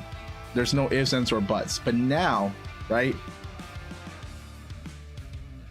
Now, Biden is imploring employers to also start pushing for the vaccine. So, with that being said, and this is going to be a quick one for me. Everything that Trump was accused of being a tyrant, Biden is being. If you accuse Trump of tyranny, here you actually have 100% proof. I'm not against the vaccines. If you want to take the vaccine, take the vaccine. I'm against with everything that is coming from this presidency, and that is the push and mandates and telling people that you have to get them, and the division that they're causing because of how they're handling these vaccines. That is what I am against. I am against with the way that it's being handled.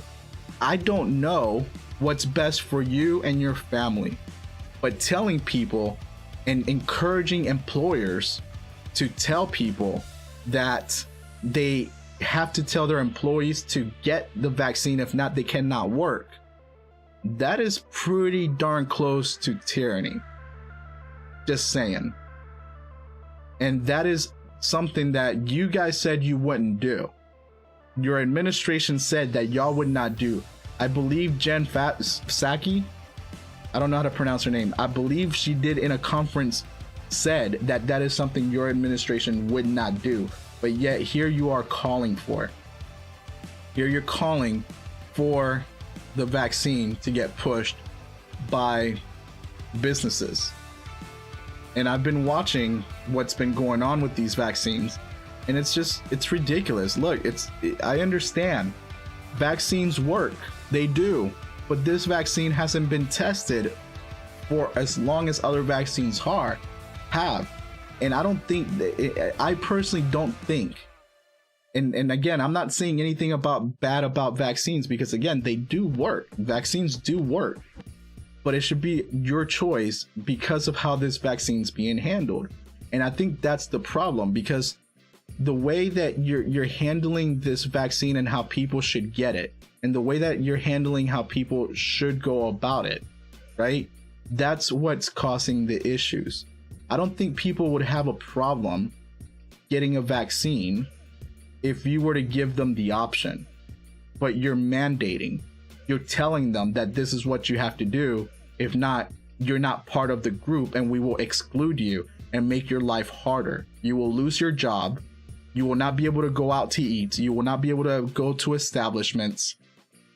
And I think that's the problem. It's the message that you're delivering. And it's not just your administration. I mean, it's the CDC as well. I mean, it's not just you, it's around the globe. Because I was reading another article, and I want to say it was a country in Europe, because it's been a couple of days. A country in Europe, and it was an article that was written here about this country in Europe, and it says that 1/3 of the vaccines, or 1/3 of the infected people that the hospitals are treating, are unvaccinated people. 1/3. And that's what the headlines read, and I'll have to find it. I had way too much going on for tonight. But 1/3 of the people that are being treated are unvaccinated people. So does that mean that 2/3 of the people that you are treating are vaccinated people? Is that what that means? Because at the end of the day, you can say 1/3 of the people you're treating is unvaccinated, but then why not just come out and say that 2/3 of the people that you are treating are vaccinated? Just saying. And the science is out there. There's another article that I have to do a little bit more research on, and I'll probably touch on next week if I remember. But I was reading another article that was saying that at the end of the day, sorry, I had to mess with the PlayStation again so it doesn't go down for the gaming stream tonight. But again, right, the article, these articles that I've been reading lately, the science is proving that people who have contracted COVID and survived have a natural immunity that lasts longer than the vaccine. How accurate that is, I don't know, but that's the science that's being done in other countries is proving this, or at least they're showing this, and it's being silenced by the media, and the media is not covering this. So I don't know what to tell you. I mean, if you want to mandate vaccines, you're basically putting people off from getting the vaccine, because that's exactly what their pushback against is. Their pushback is not the vaccine itself. At least I don't think that the pushback is the vaccine itself. I think the pushback is the handling of the vaccine, because all you're doing, and all your administration's doing, and all the people from anybody who says and mandates and tells you you have to get vaccinated, you're creating a divide in this country that at the end of the day, right, you're just dividing the whole entire country. You're putting the vaccinated versus the unvaccinated, and it should be people's choice. And that is something that your administration said you were going to do, but all this year it has been push for the vaccine, push for the vaccine, push for the vaccine. You can't go to certain places unless you're vaccinated, but then the science is proving that even people who have gotten COVID have natural immunity, and the science is also showing that people who get vaccinated still transmit COVID, and they transmit COVID at a higher rate. And then the science is also showing that the hospitals are treating people at a higher rate that have been vaccinated. So I don't know. You do what you want with this, but at the end of the day, this is pure tyranny. You're, pushing for certain things that should not be pushed.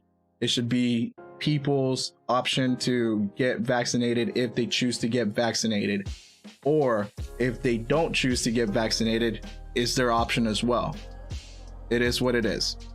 At the end of the day, sure, if you want to push for this, push for it. All you're doing is dividing the country further.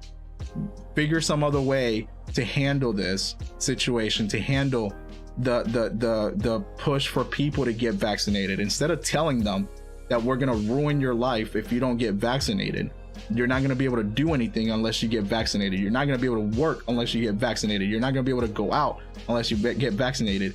Instead of pushing for that, why not push for saying something like, hey, if you get vaccinated, it could help from you dying, because that's what vaccines do. They don't guarantee that you won't get the disease, right? They're not the virus, not the disease. They don't guarantee that you won't get the virus. It just gives you a higher probability of survival. And as someone who has gotten COVID, I can tell you that it sucks. And I don't wish it upon my worst enemy, because it sucks. It's very bad. So I'm going to leave that there.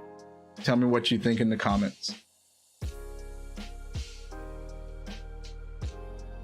All right, moving on to Biden and HBCUs. So, how did this? Oh, my whole headset fell. All of a sudden, out of nowhere, just started pulling on me. There we go. All right, so I'm gonna put this out, and this is gonna be a real quick one for me. But then again, I said the same thing about the last one, and then I went off on some tangent that probably made no sense to anybody.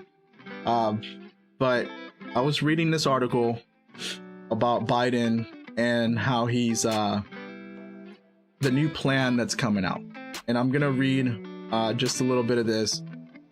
A new spending plan issued by President Joe Biden's administration drastically reduced the proposed budget for historically black colleges and universities, according to the Associated Press. As the federal budget, and this comes, and this comes from Vive, right? This article comes from Vive, and I've read a couple of other articles that say the same thing. But according to the Associated Press, as the federal budget battle continues, the original goal of allocating $45 billion for HBCUs in the original $3.5 trillion proposal has now been cut to $2 billion. So let's think about that. I remember we had a Democrat in office years ago, going on 5 years now, maybe 6. who did absolutely nothing for HBCUs. Absolutely nothing. And don't get me wrong, right? I'm not gonna hate on everybody here, but Trump made it towards where HBCUs did not have to come back every single year asking for money. If I remember correctly, it's been a while now, but if I remember correctly, that's what Trump passed. It was that HBCUs did not have to come back for president every single year like they used to have to, and he was giving the money, I think it was for a total of 10 years, when the president prior to him did absolutely nothing. Now we have another Democrat in office who made a lot of promises to communities of color, which I don't like saying because we're all human beings, but to people of color and communities of color, and said, we are going to work for you and fund you and do whatever it is that we need to do, right? And I think this, and I don't remember if this is the article that had all the information. So let me look for it real quick, because there was something in here. There was something in one of these articles, and I don't think I have the correct article up.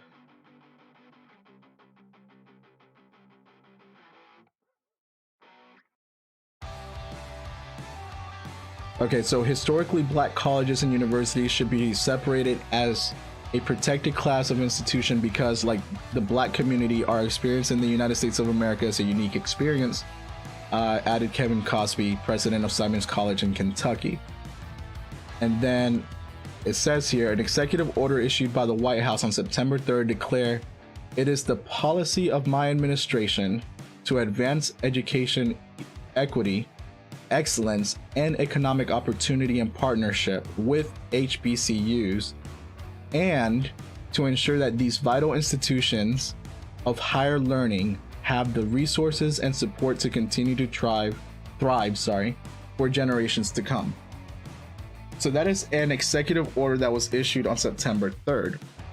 So if you are wanting for HBCUs to, how you say in here,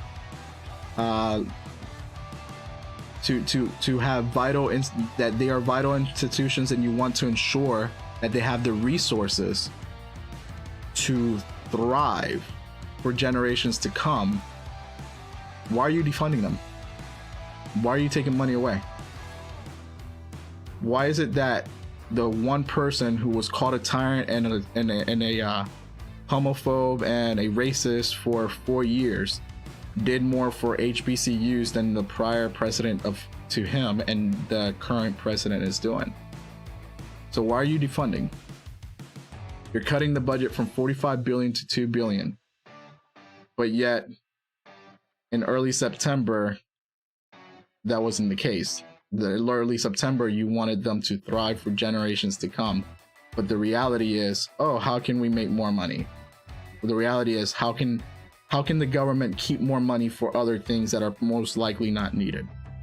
Or how can we keep more money in order to line the pockets of other politicians to get their wish list of things to do in states like California and New York for building bridges across the Canadian border, or building a rail line across Silicon Valley, when it has nothing to do with the betterment of people?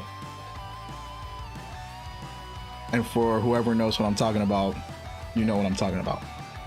So all I'm saying is, how is cutting the funding going to help HBCUs thrive? Just saying, at the end of the day, this is who people voted for. I didn't think that he would make a great president. I'm not gonna hate on him because he is our president, and I don't want our presidents to not succeed. I would rather praise and hope that our presidents succeed, because I live in the United States of America, so I don't want any president to fail. But I just don't see how this is going to help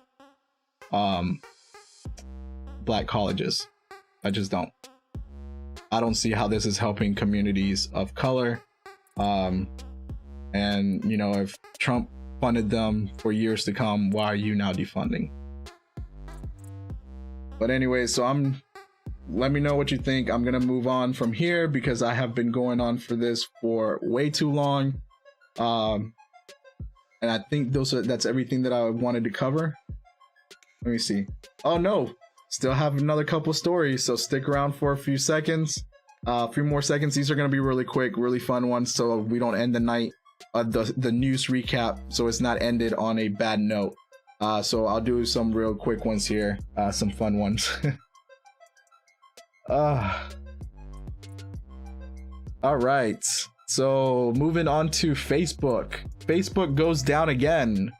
So I believe it was Monday that Facebook and Instagram was down for about 6 hours, and people apparently decided to go elsewhere for a few hours.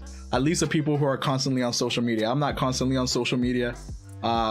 You know, I do look on social media, but I'm not always on social media like some people, and apparently some people were upset that Facebook went down. Listen, I'm just gonna put it this way: you're putting all your eggs in one basket when it comes to social media. There should be other places other than Facebook that you should be able to enjoy without having Facebook being shoved down your throat. And I shouldn't say Facebook being shoved down your throat, because at the end of the day, you're the user. So you're using Facebook, which allows them to do everything that they do. And I shouldn't say you shouldn't use Facebook. What I should say is you should not be dependent on Facebook for all your social media needs. Now, based on today's society, I understand that it's needed. Let me take a drink and put this down so I don't want y'all to think that I'm advertising, because I'm not. But Facebook keeps track of everything that you do. Everything that you do, and they sell that information to other party sellers, third-party sellers, and third-party companies in order to keep track of you. I personally don't think that people should be putting all their business on Facebook.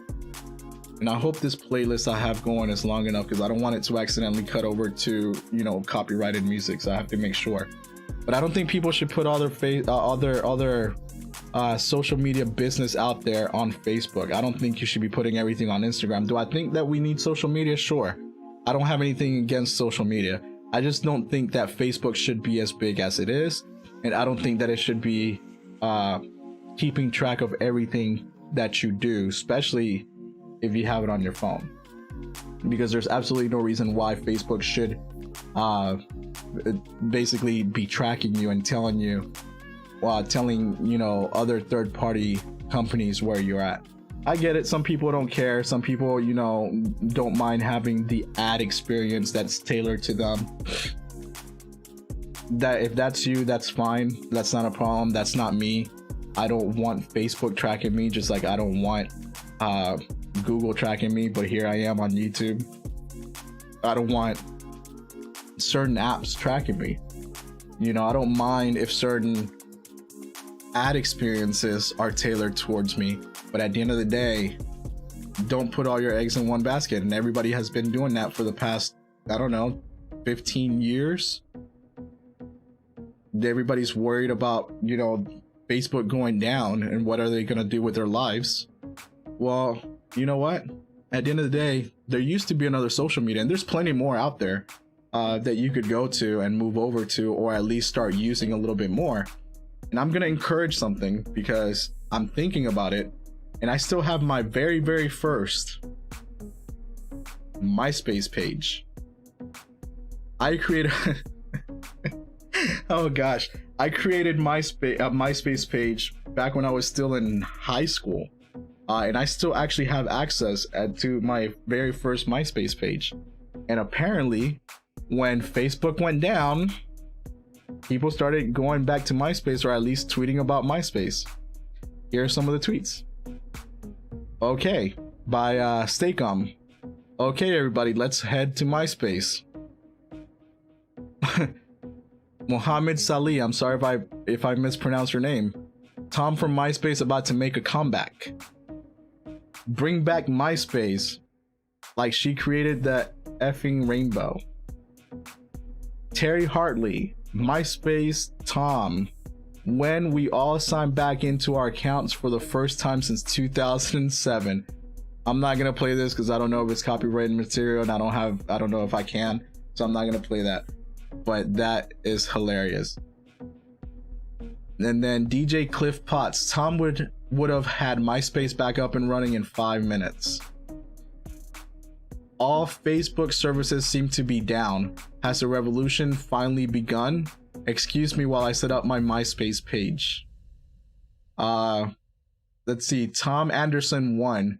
He sold MySpace for hundreds of millions of dollars and since just enjoys his life. No stress, no radicalizing algorithms, no complicity in genocides, just peace of mind.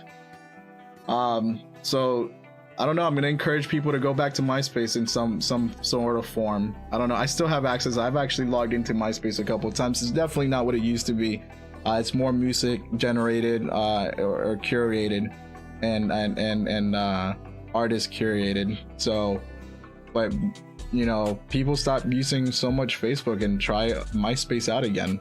Hopefully I mean, don't get me wrong, they would have to redo MySpace 100%. I think MySpace, even their online website, I haven't logged into online on MySpace, at least on the desktop. I haven't logged in on MySpace, but I did check it out before and make sure. But I think MySpace is curated more for their app than anything else. So and let me make sure, because I know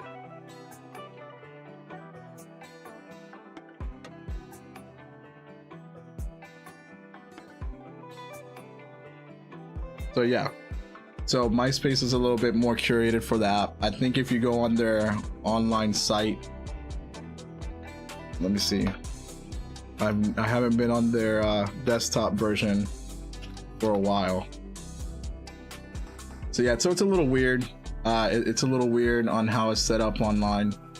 But hey, if you want to set up a MySpace account just in case Facebook goes down, I remember MySpace was much, I remember when Facebook first came out and I refused to move over to Facebook, but because everybody started moving over to Facebook, I moved over to Facebook, but then I never used Facebook, at least until recently.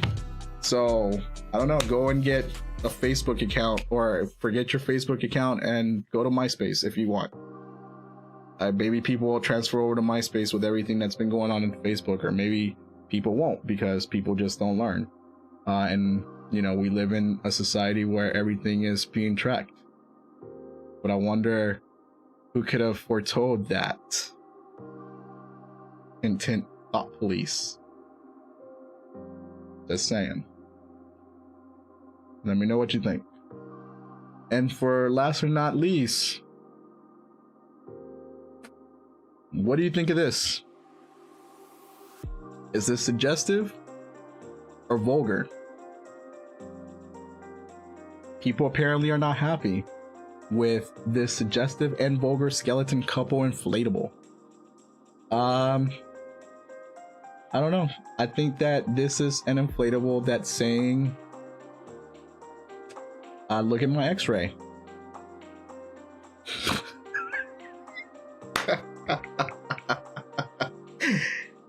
I don't know what to say about this. I really don't know. I don't know if I should be like, man, this shouldn't be put up front in someone's yard because of the position, or if I should be saying, man, I kind of like this, but at the same time I still don't think I should put it out front my yard because of the position.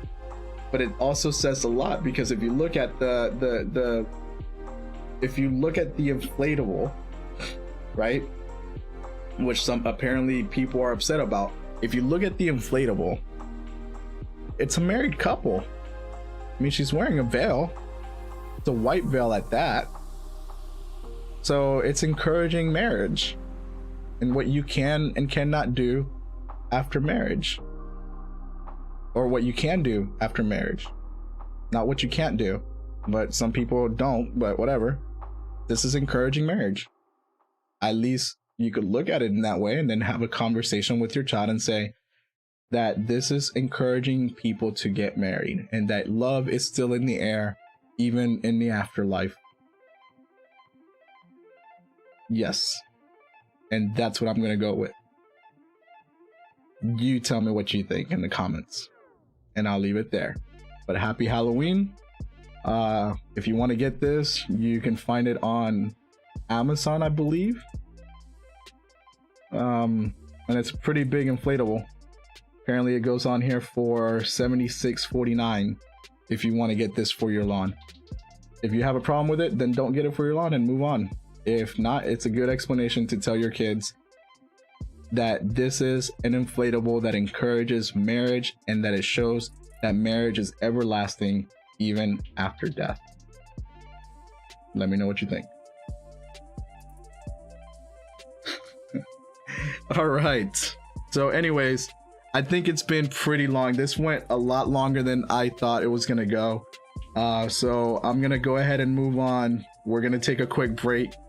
I think I just need to narrow down my news recap because there's so much that I want to cover, and maybe just start doing YouTube videos throughout the week.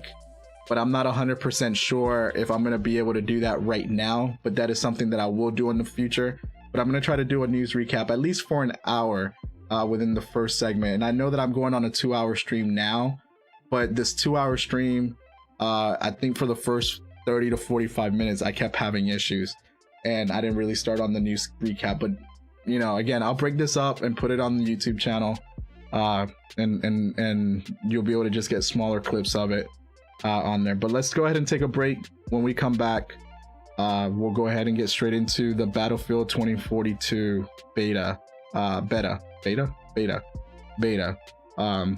So take a break. See you in a little bit.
We are back. And let me switch something here.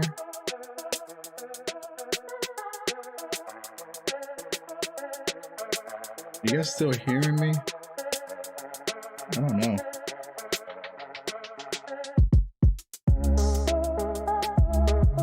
Alright, there we go.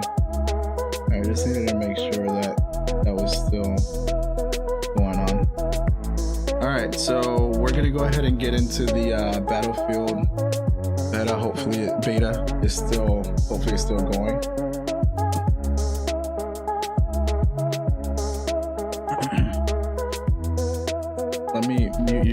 quick so I don't bother you with that.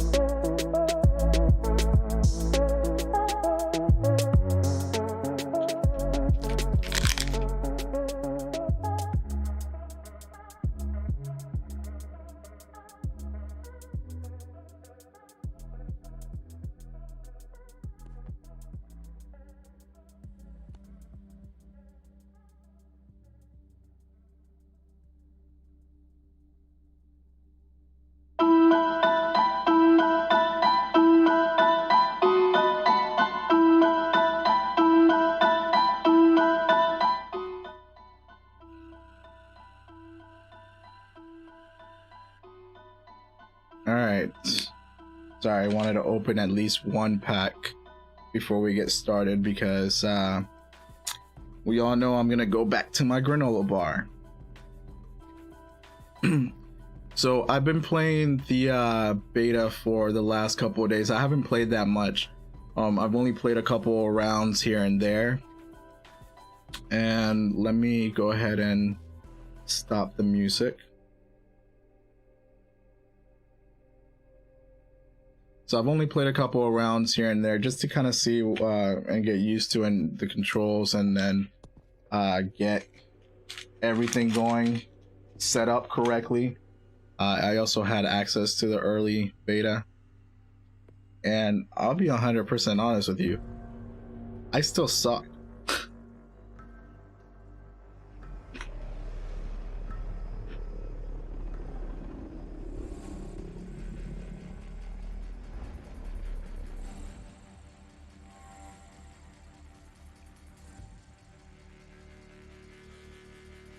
Yeah, I'm still not good at Battlefield. And this is a learning curve, at least for me. Because I've been playing Battlefield 5 for a while. Here and there. So I'm kind of already used to the controls on there. This is a whole entire new... it's all new. It's all new.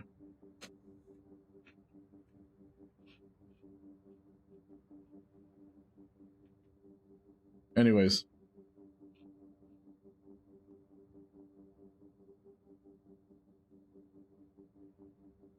Okay. So I'm going to keep this headphone on for a second.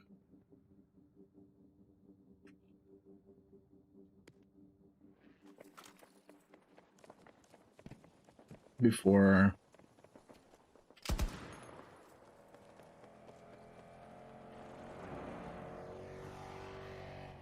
Alright, good. I just want to make sure that you guys can hear the gameplay sound.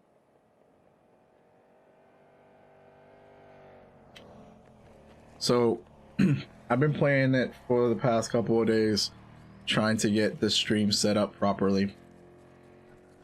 And working on certain things for the stream. And I think I have it set up properly, but we'll figure it out. But this is a learning curve. It's completely different than anything else I have played.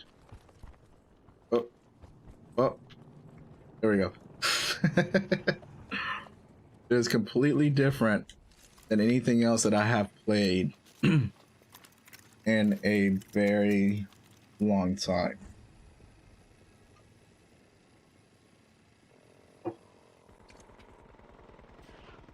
And it's gonna take some getting used to.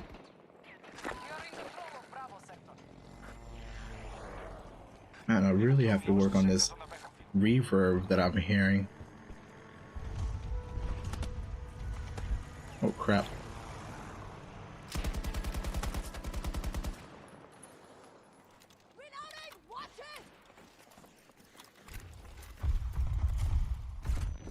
Oh crap. It's the helo.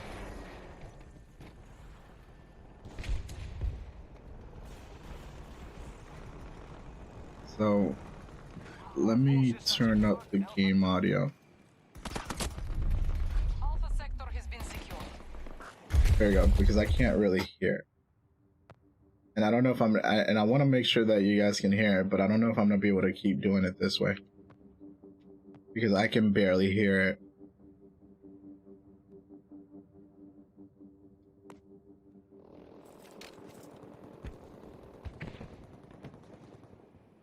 This reverb just does not help.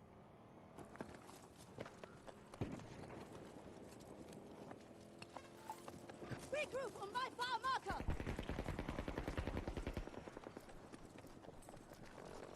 What is this?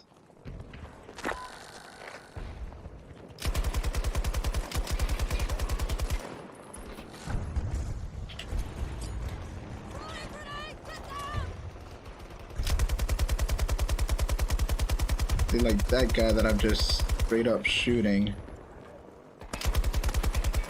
Oh crap. Damn dogs.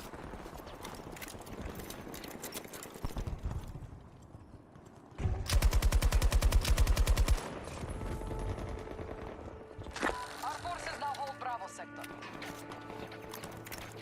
Come on, reload. Sectors are under control.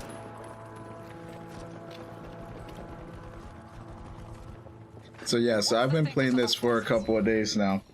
And to be honest with you, Forces are outperforming expectations. it's a lot to get used to. At least for me. If you've been playing Call of Duty or Modern Warfare, I'm pretty sure your ability to get used to this is going to be fairly simple. Or you may or may not like this. It may not be your your type of game.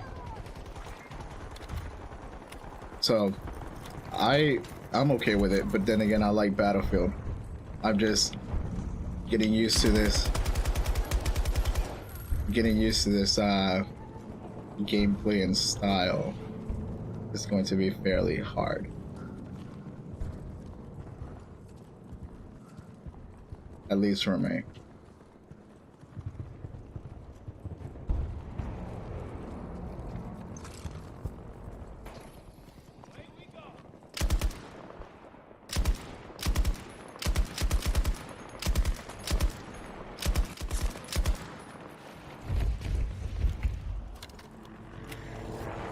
Crap, can't do that with this one because it takes too long.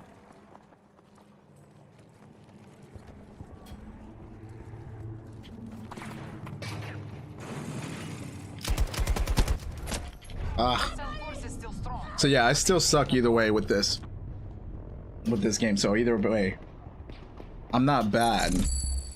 I'm just inadequate.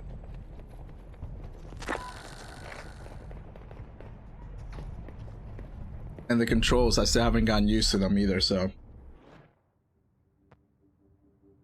And the modification system on how you can do it in the field. Yeah, I'm not used to that either. This is how I had my loadout. I think so. I don't know. I don't remember.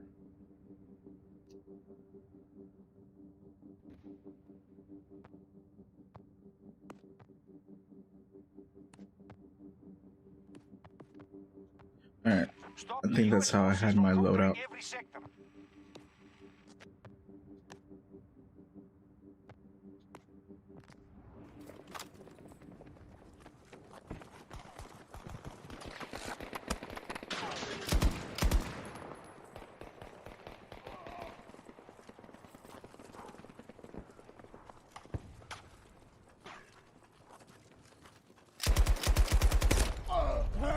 Son of a gun. You know what's funny? That every time I play as a sniper, I can never hit anybody.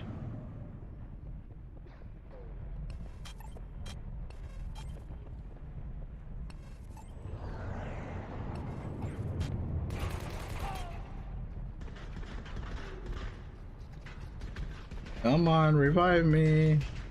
Nope. Nope, nobody. Nobody. I mean, I need help.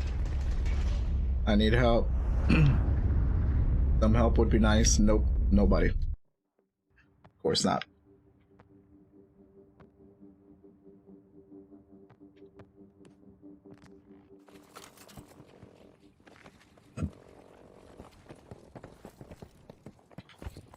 So yeah, so you can apparently modify in field, but I've never been able to get anything else in order to be able to modify, at least not this. And I will tell you, there's certain parts of the game, excuse me, there's certain parts of the game while you're playing that you can tell that this was created for next gen systems, because of the graphics. And I don't know if it's gonna happen during the end of the games here.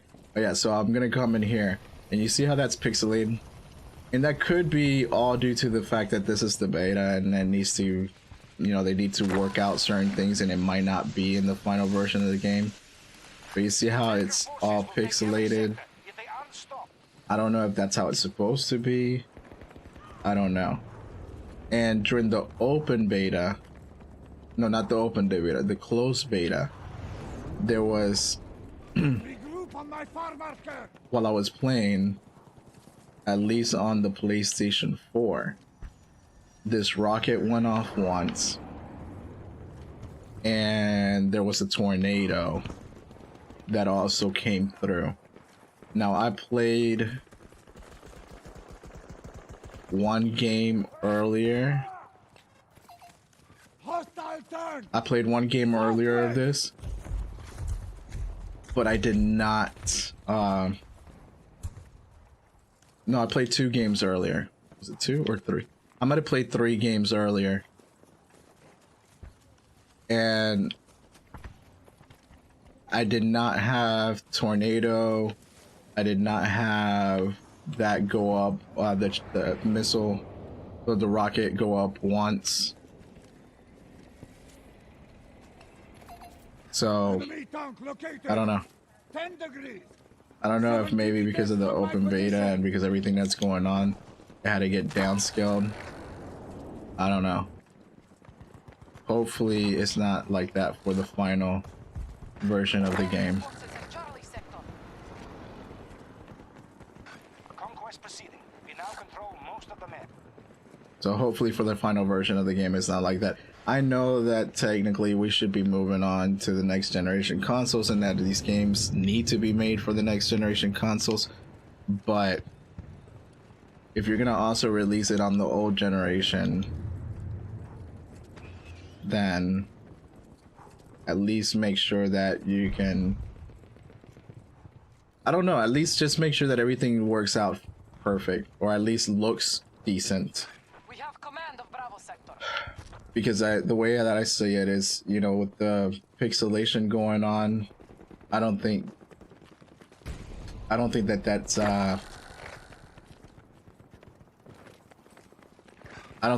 something that should Defend them from any incursions. The hostiles have spent that should assist.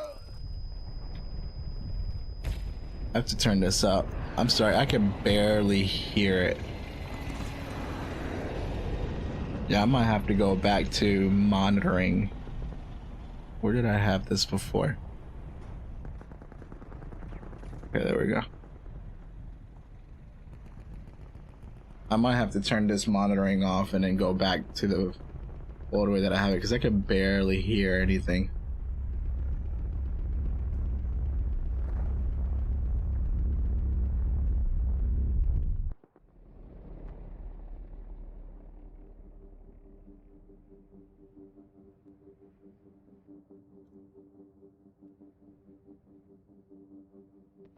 Then if I do that in the middle of this, come on. If I do that in the middle of this, is it gonna screw up anything on my end in OBS? I guess we'll find out in a second, because I just switched everything over.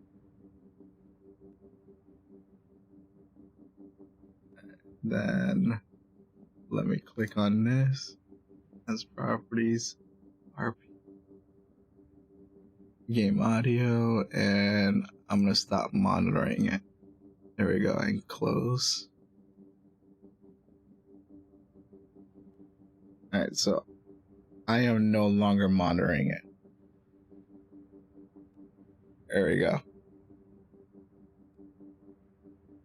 Can you guys hear that whining noise?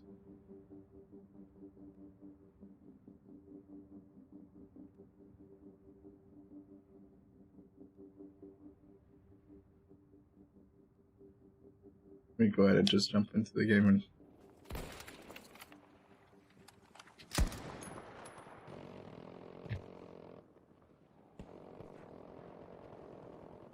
alright, yeah. There we go. Just keep an eye on the levels to make sure that it doesn't go too high.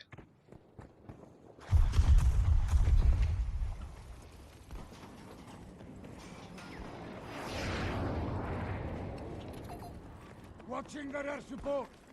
150 degrees. So I've been playing this how I used to play Battlefield 5.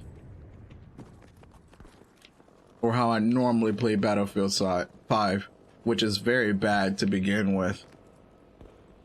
And I will tell you that I'm going to have to change my strategy. All sectors under American control.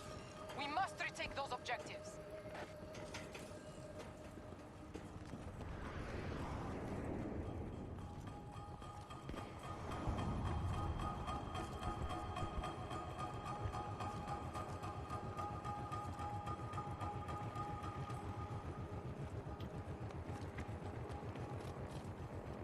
This is the last of the American forces. Really?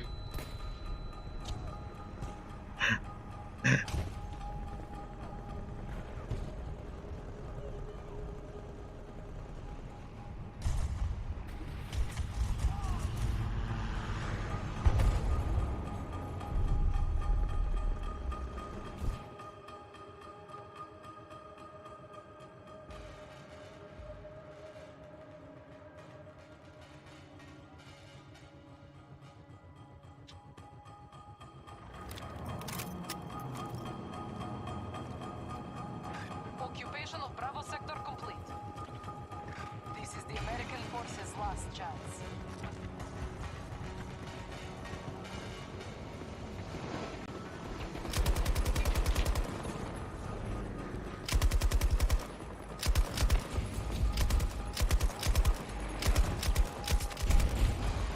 Shit. Woo!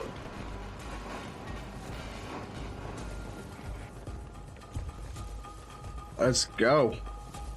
Let's go.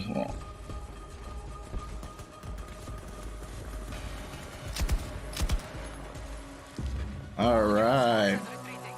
Victory is ours. We won.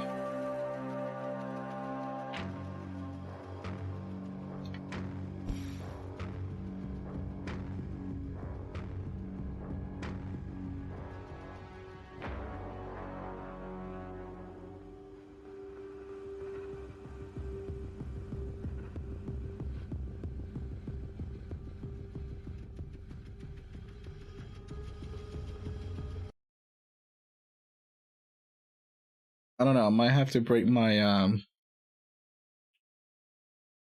might have to break the way that I do my live streams. That way I'm just strictly focused on gaming on one night and then news recap on another night, because it looks like I'm taking the first hour or more to do news recap. And I don't want to put off people by my full live stream. I mean, whoever wants to come in and get news, they can come in and get news. And then, you know, maybe do a live stream differently for that. And then just do gaming for the people who want to come in and get gaming. I'm pretty sure based on my viewpoints that I've put up, it's gonna put off some people.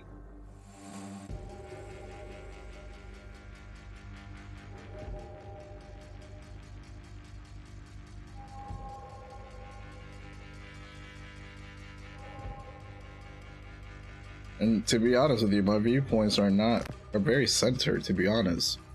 But that's just me.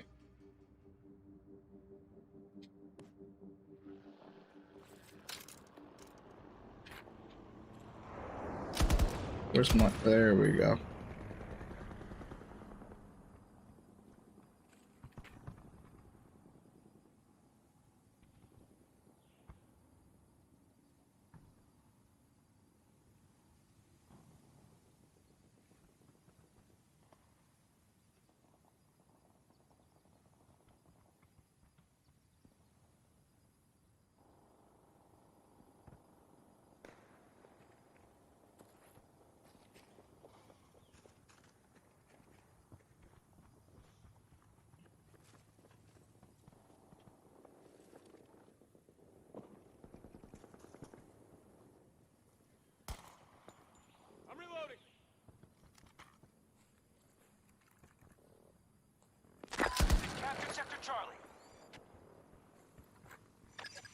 stop them, they'll take every Alright. sector.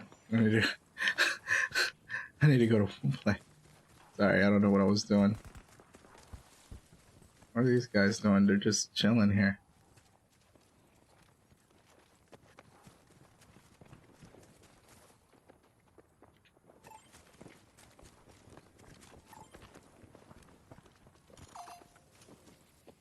Watch your step at the marker. 0-20 degrees. Pretty far.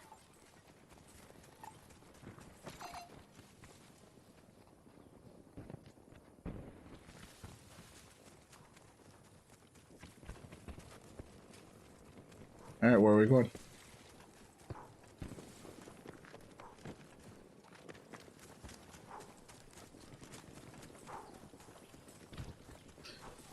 Next time I die, I gotta check out my options.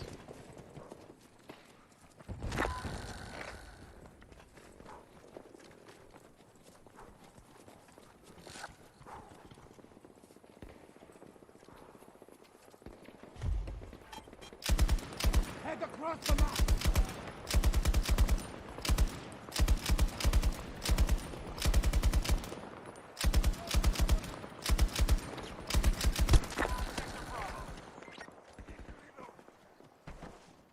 Enemy forces control the majority of sectors.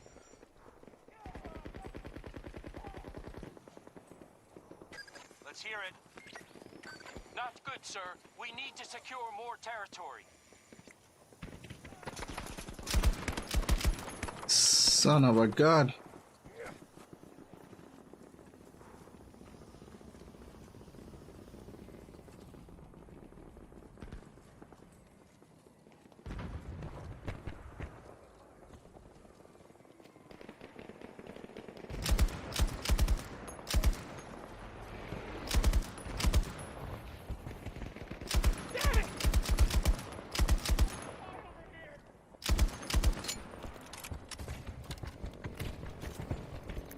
Come on.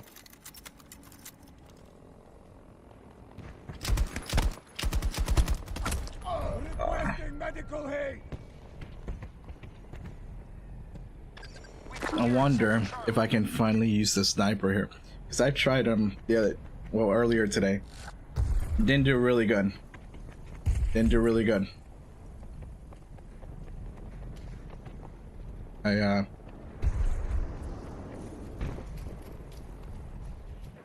Yeah, it wasn't good.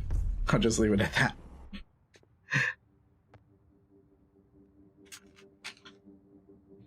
I mean, I'll be honest with you, this is completely different than anything I've played in a while. I mean, I think the last time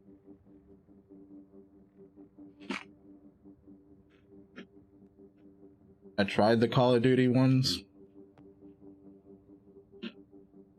I tried the Call of Duty game, I don't know which one, Modern Warfare or Warzone.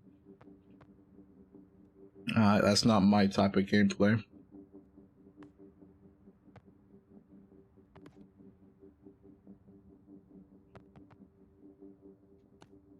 There we go.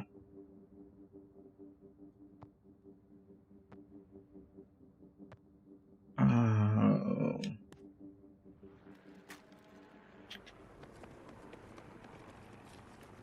Darn it. And I still haven't figured out how to do these loadouts, but I'm pretty sure if I would have played some Warzone or even some Fortnite,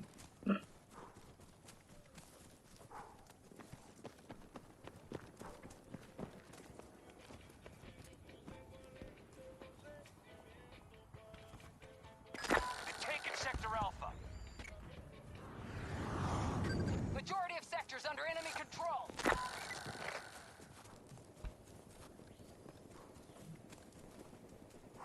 and I don't know how to do these updates, but I've been trying to figure it out as I go.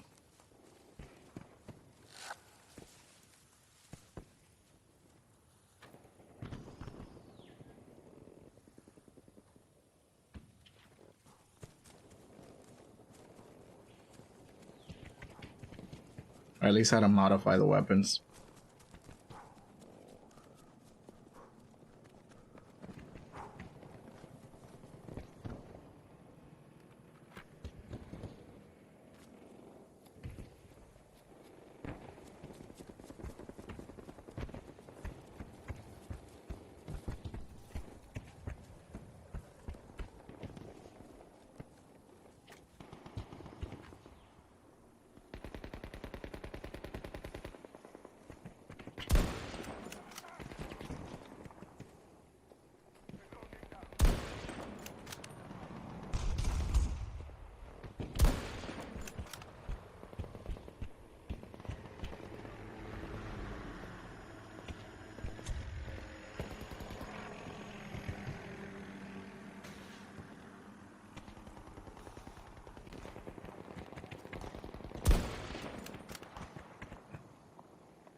C4 strength is noticeably down.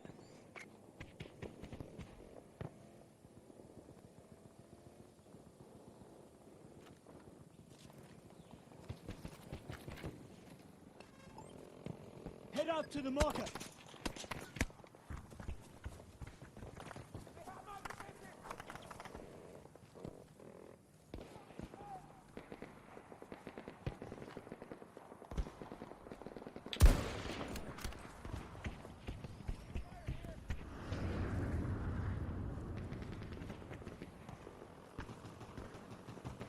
Oh man.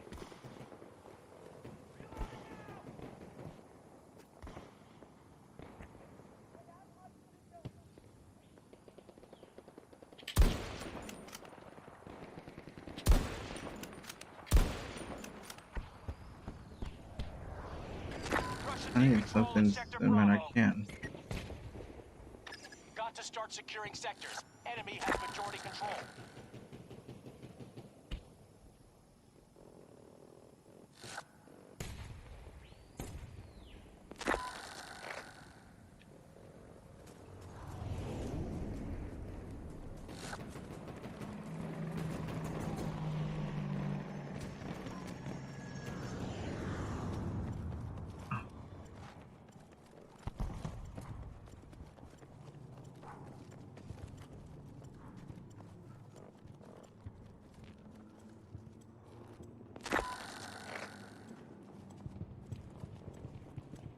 We're close to complete control of all sectors.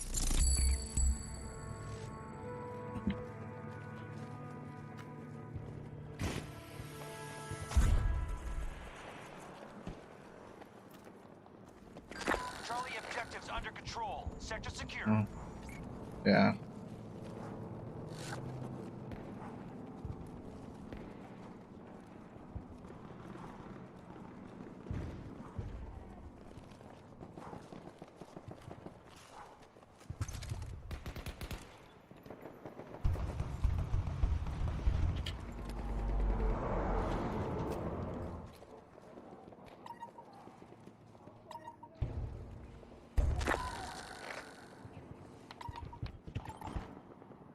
Gotta start securing sectors. Enemy has majority control.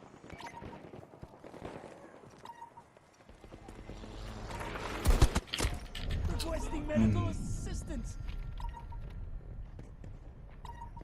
I don't know. I don't know.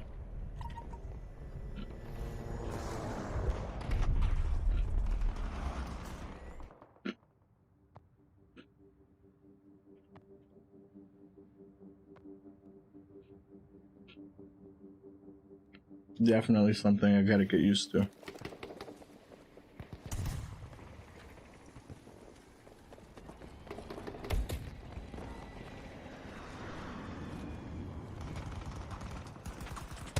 Oh crap. I said I was gonna try to see if I can modify this.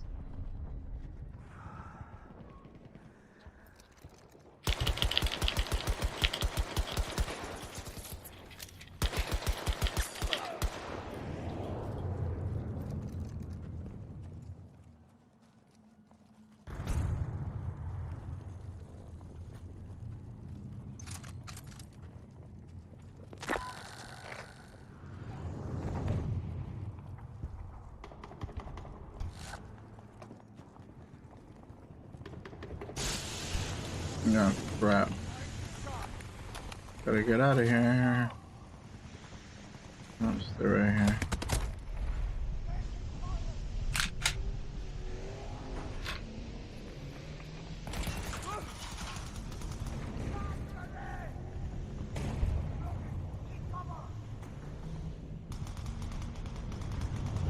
Need a medic.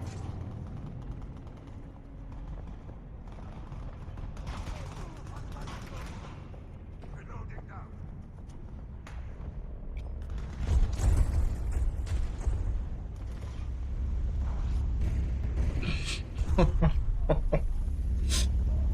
Enemy has secured Sector Bravo.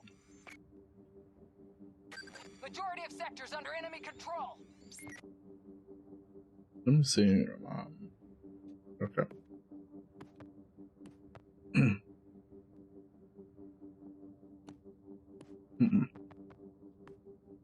Okay. Is there a way to modify this weapon?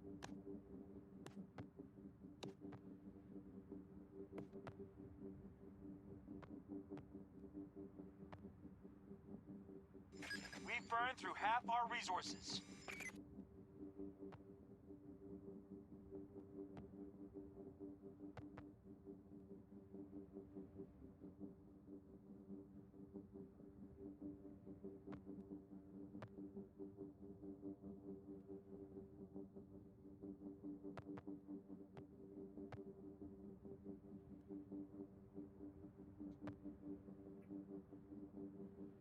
Just want to see if there's a.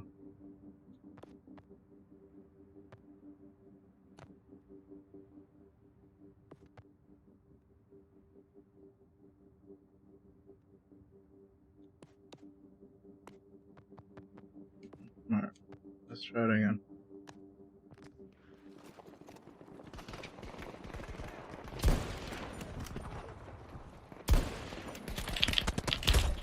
Ah.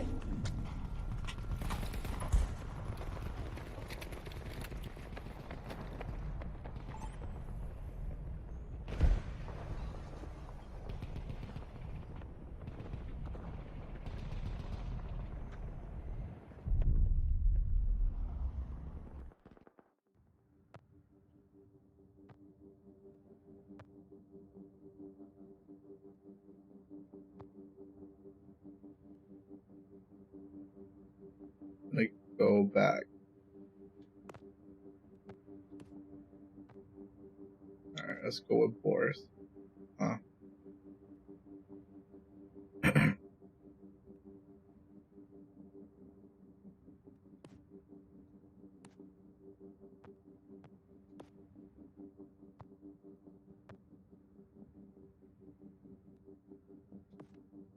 Sector Alpha is ours.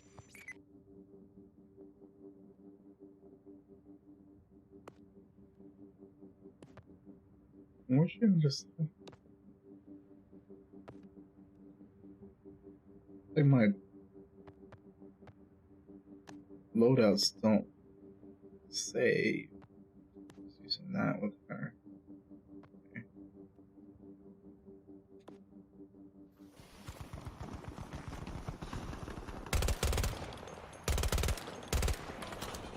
Shit!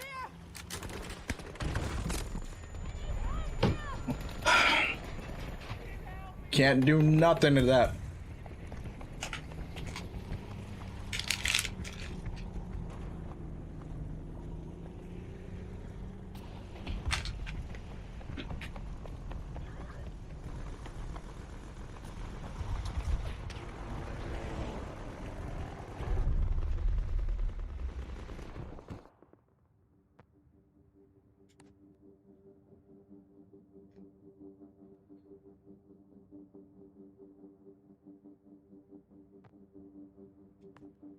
Okay, let's go here. And then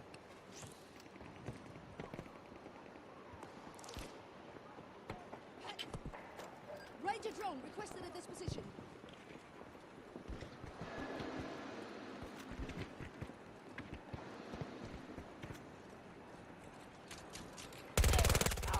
Got one, target down.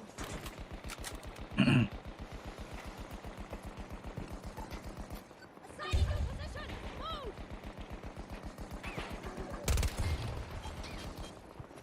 Get to the marker, fast as you can.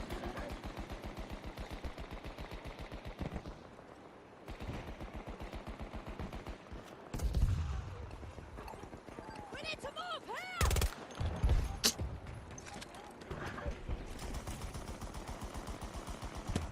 Woo!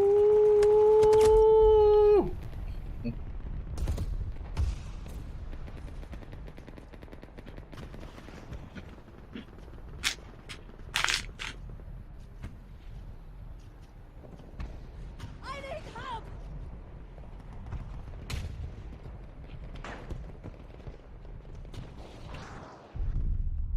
Nobody coming to my help.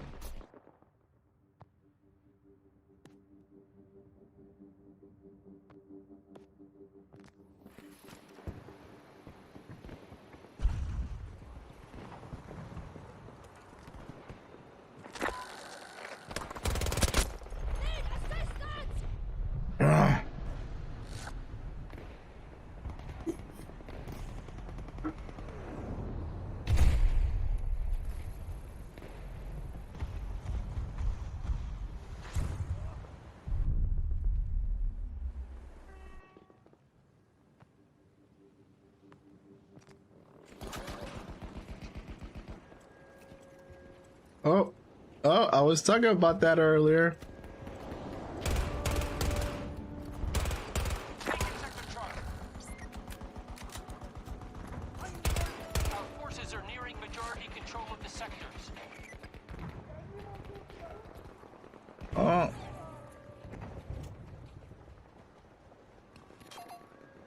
Hostile infantry! 200 degrees! Around 90 meters from my position!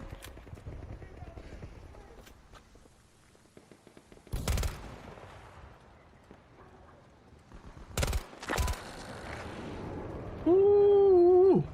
What got me?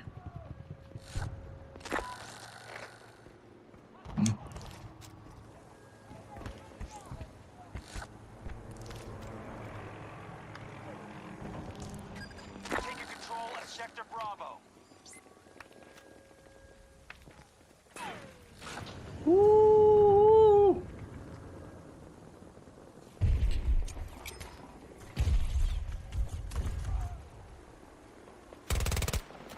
Oh, fuck.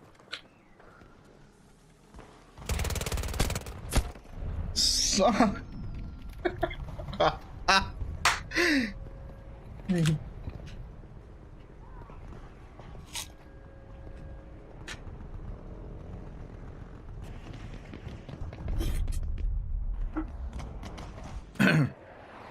It's quit firing, but man.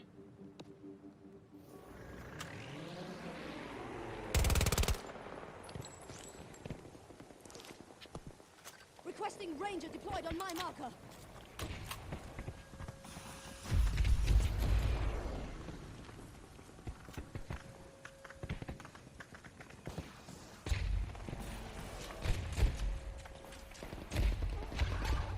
Regroup from my marker.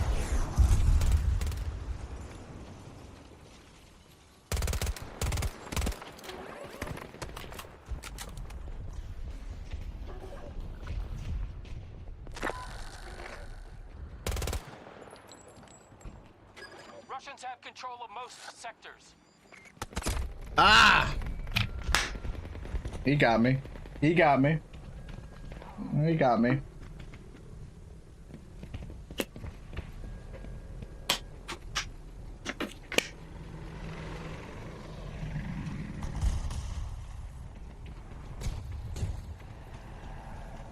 Russian territory everywhere. We have to retake it. Thank you, robot dog, for staying around me.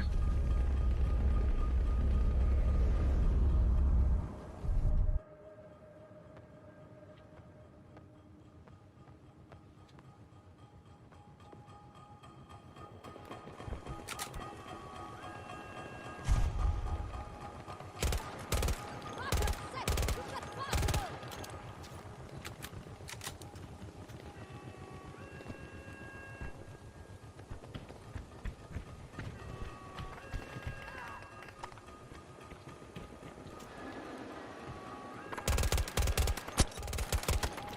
Reloading! Watch it!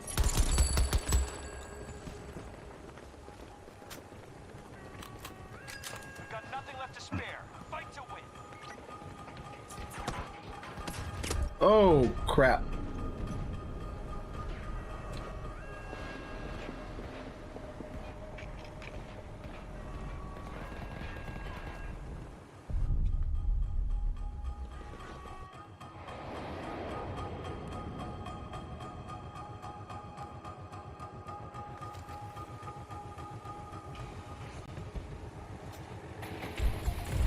Located a hostile helicopter! Ah! I just can't, dude.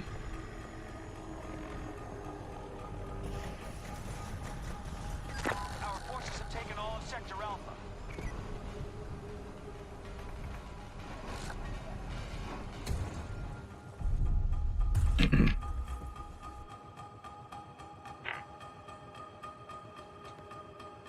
Gotta give him at least something Forces good. running low on most everything.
Battle's done. We've lost enough troops. Man, we lost anyway.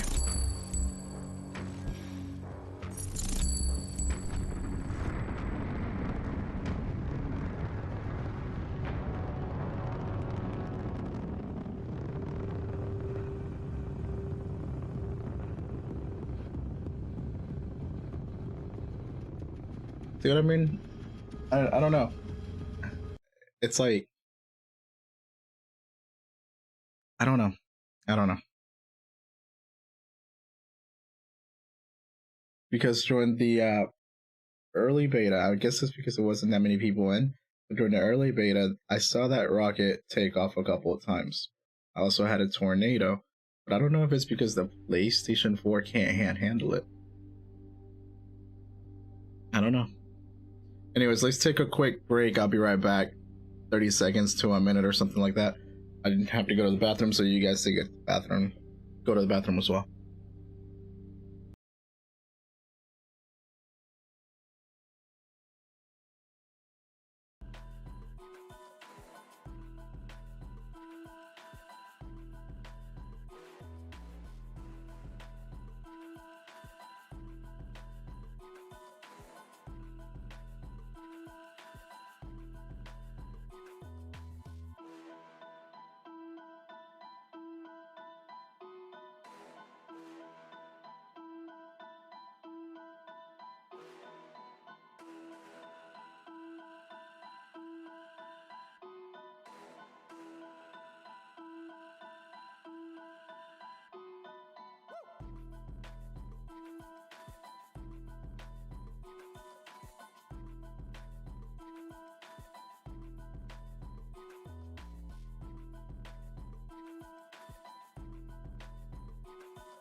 All right.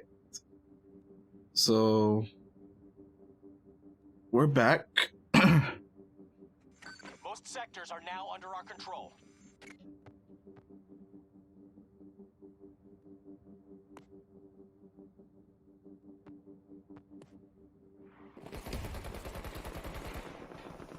Make sure you guys can hear. See what I'm saying? See the pixelation? I hope that's not in the final game. I mean, in reality, shit. I should have been paying attention.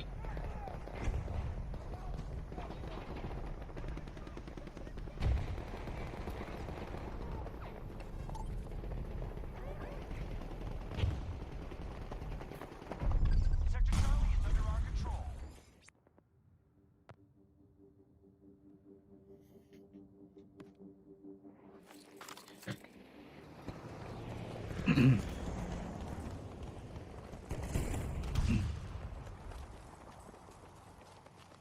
I don't know who am I playing as.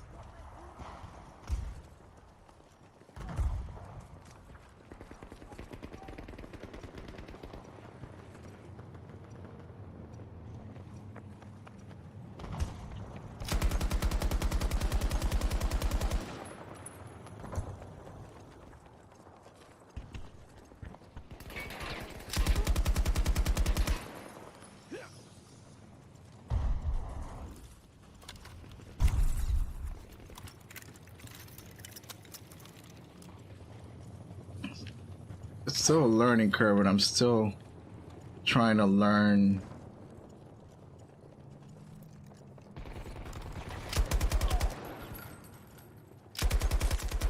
Target down!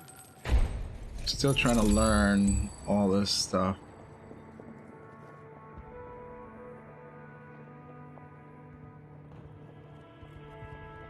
And all the new loadouts.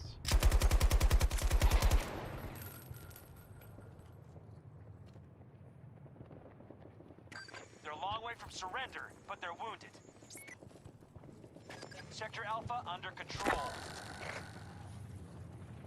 Still trying to learn all these loadouts.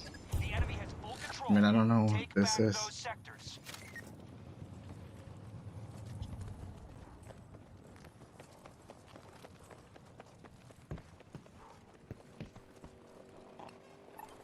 Get out there! Ignore that! That fire marker, go!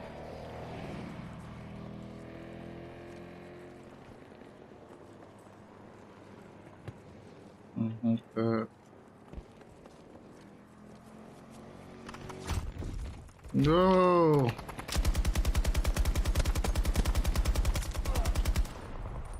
Their resources are at 50%. Need to reload!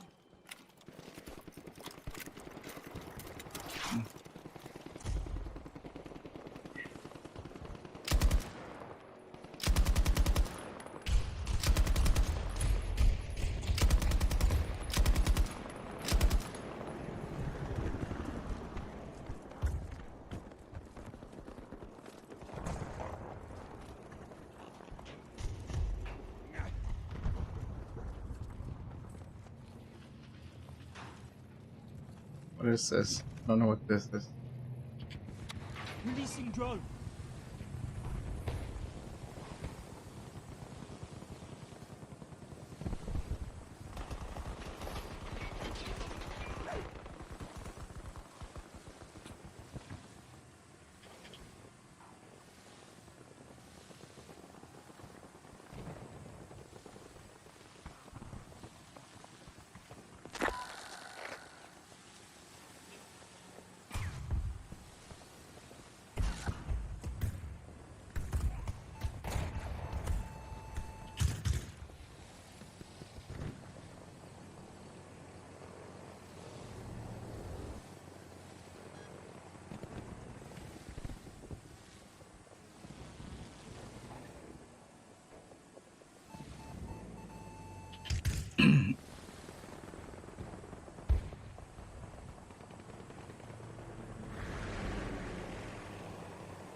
Sector Alpha under Russian control.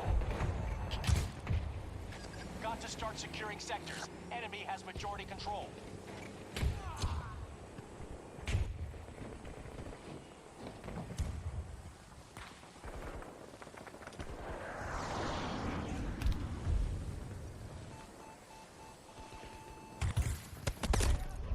Yeah.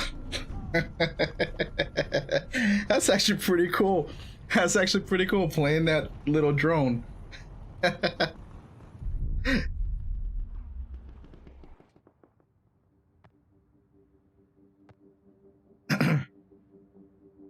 See if I can do it again. Go hide somewhere. That's actually pretty cool. Sector Bravo.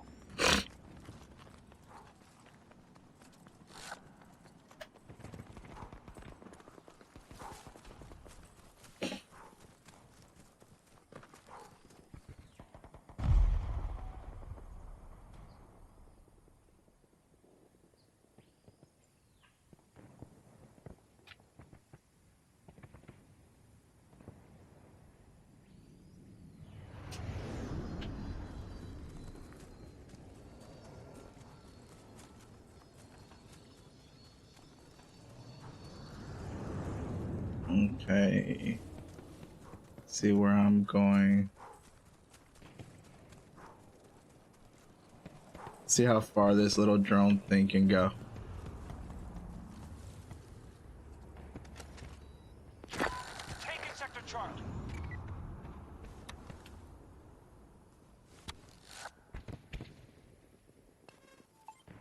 Move to that marker.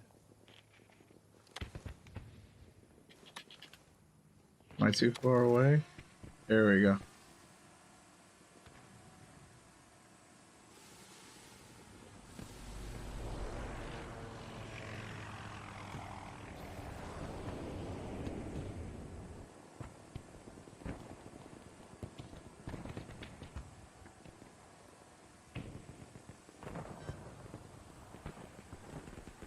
We've taken Sector Bravo.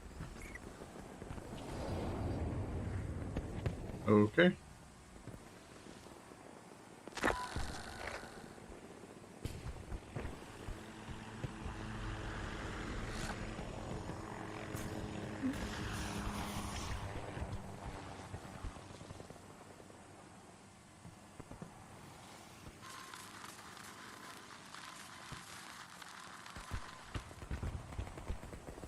That's as far as I can go.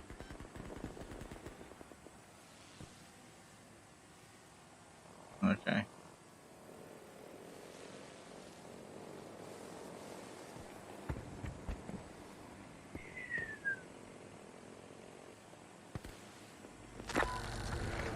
Nope.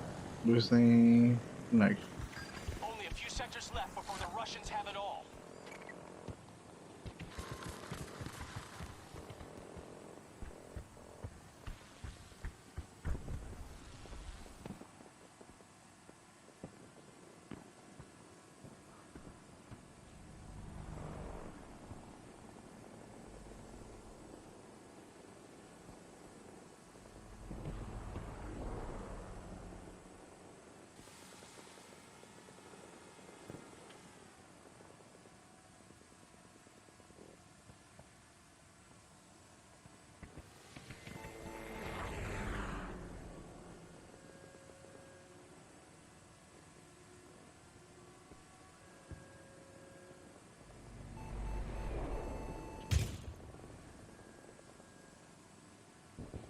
Hmm.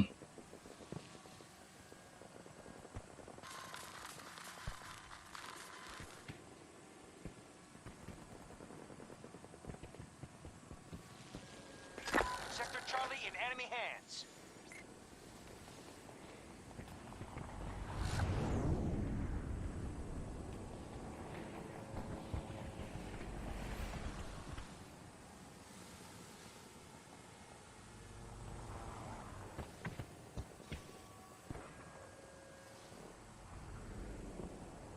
Wonder how high I can get.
Not log onto it? Do anything? Nah.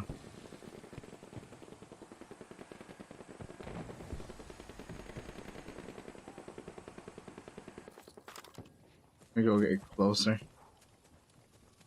I like that little drone. I'm gonna find out what all I can do with it. Alright, let's try right here.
Charlie. Majority of sectors under our control. All right.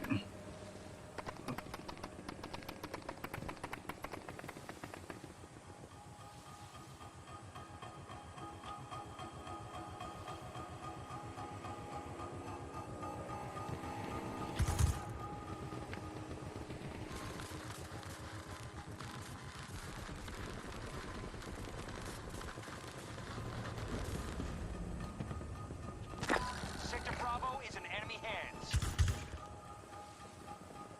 Nice. Nice.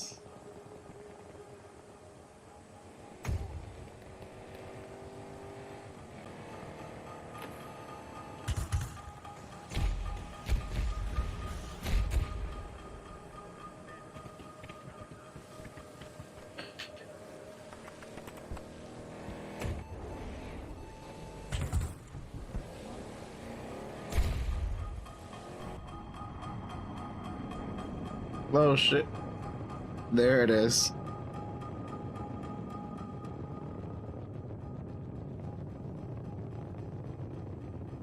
Russians are low on troops and supplies. Woo! We're in good shape if we can hold this territory. Rocket took off.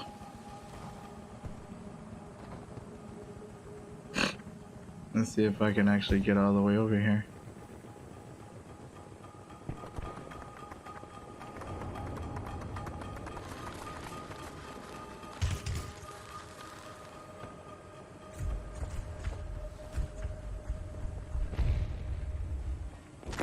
We now hold Sector Alpha. Oh, did somebody take me down? No. Only a few sectors remain unsecured.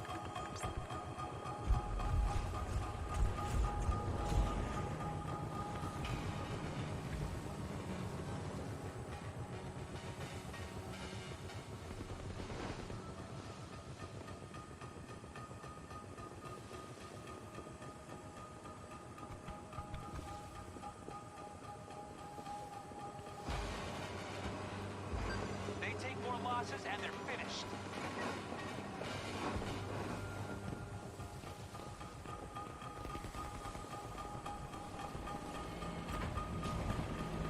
Woo, man, there's a lot of them over here.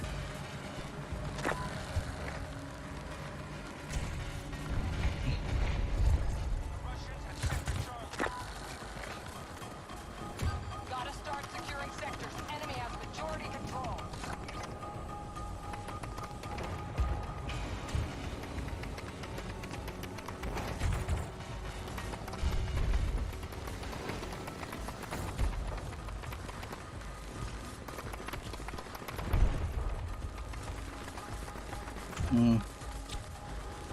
Can't, it's too far away from me. Allies are securing objective Charlie 1.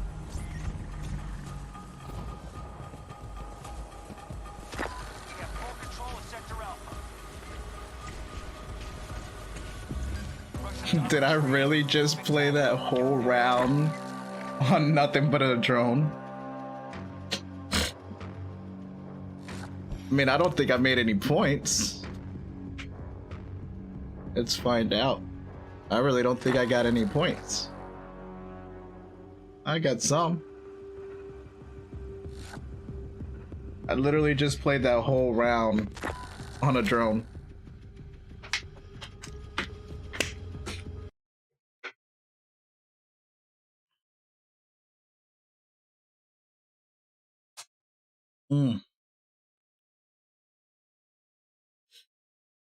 So far, I haven't dropped any frames.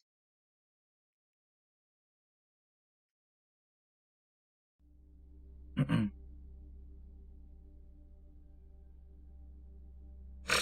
know what? I need to check the options real quick.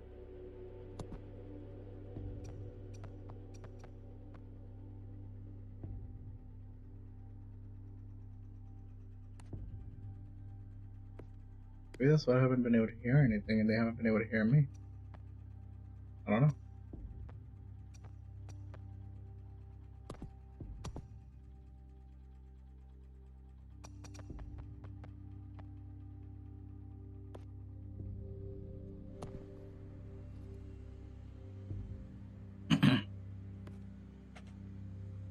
Oh man, I didn't mean to do that. Oh well.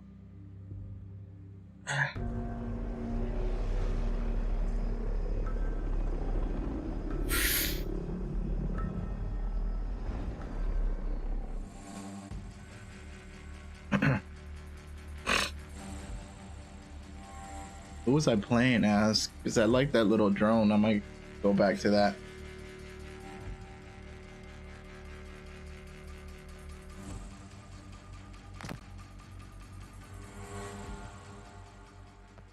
Might go back to the little drone. We're losing resources, but we're not in danger yet.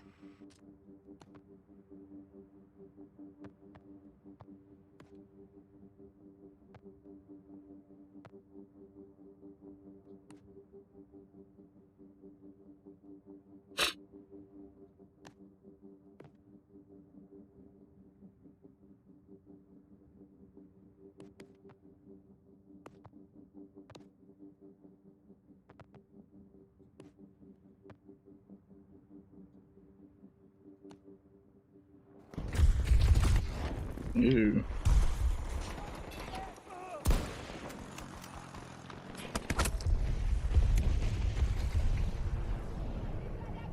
What was that just dropped all over me?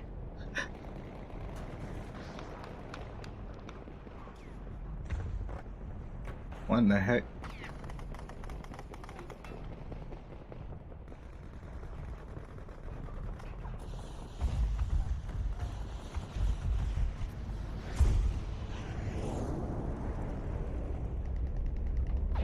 Alright.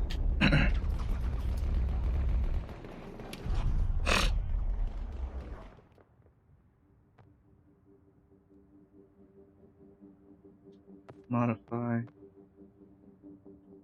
Still trying to figure this out.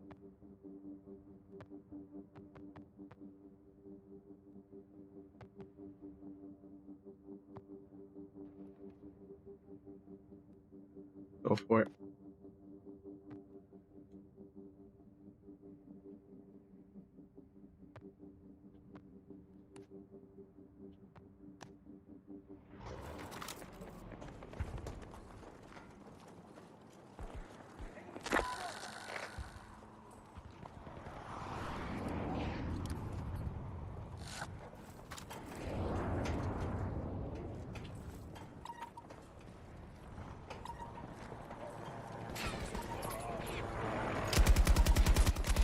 Another kill.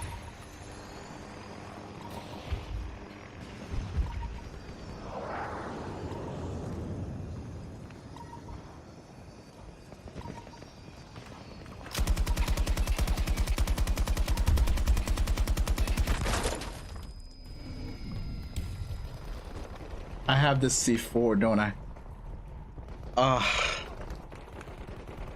had C4.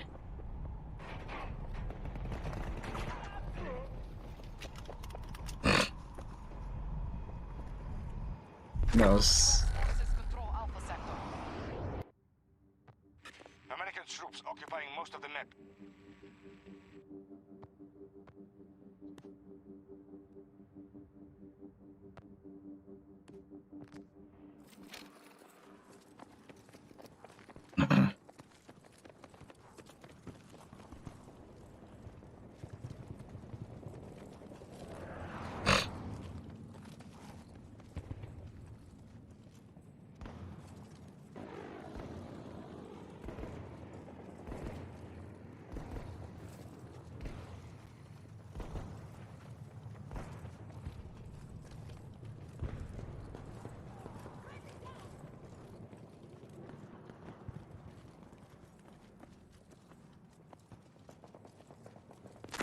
Charlie Sector is under Russian control.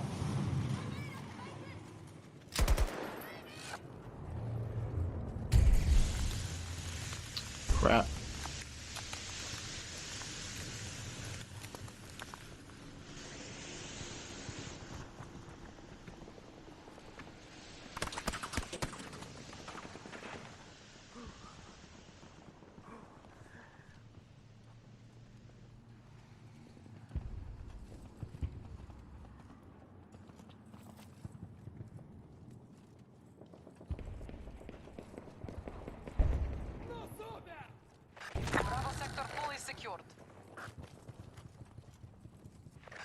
is proceeding. We now control most of the map.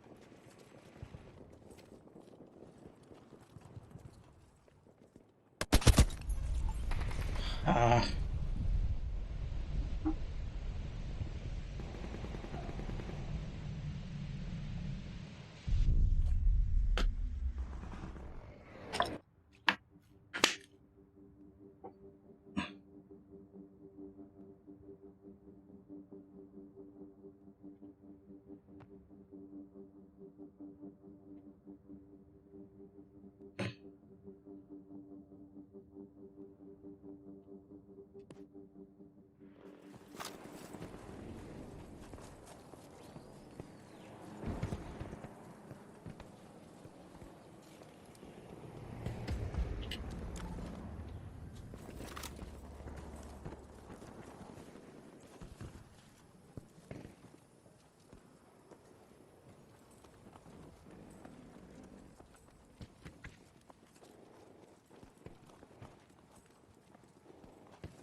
Our forces are down to half strength.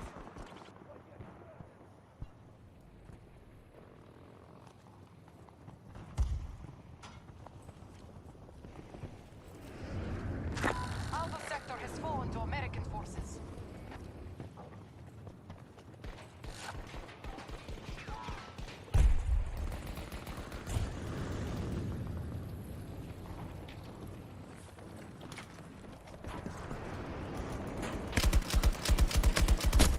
Don't Ah. let me die! I need a medic!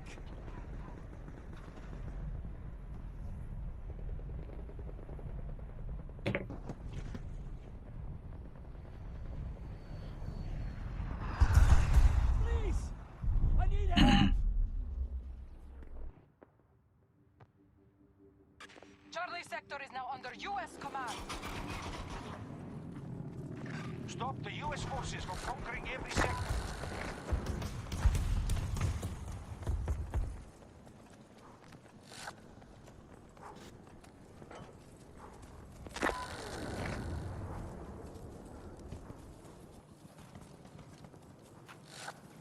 I go find me a little spot.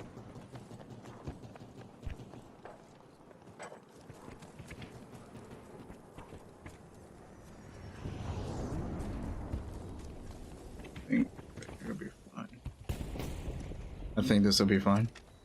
Assessing threats. Drone activated. Alright, let's go.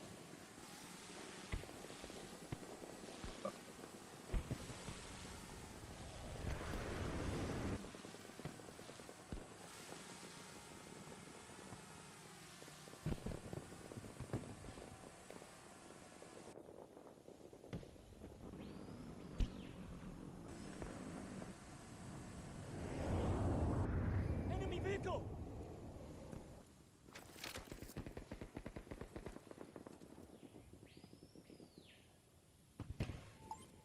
Head out to the marker.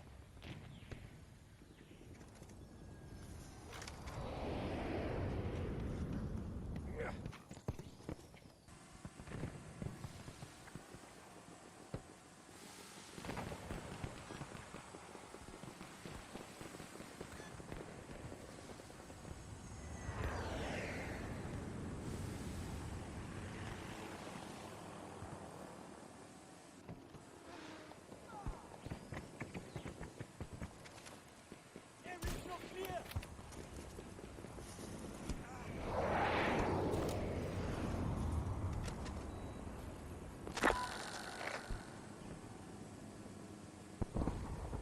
American forces will take every sector if they aren't stopped.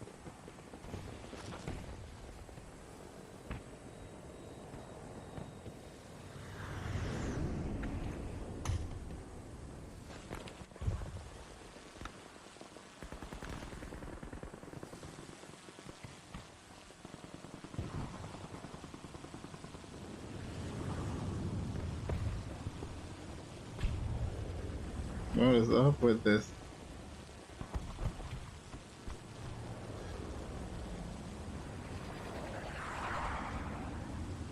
Yeah, I can't play that.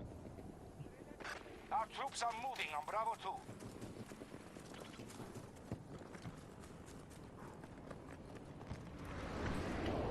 Bravo 2 has been secured.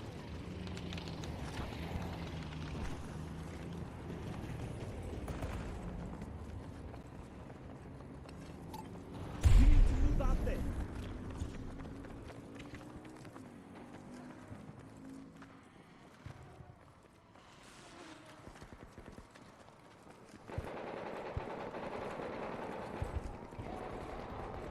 Our troops are assaulting Bravo 1.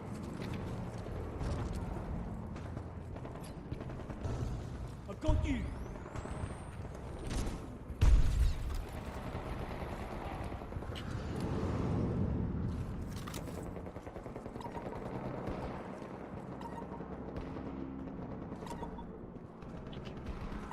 Setting explosive!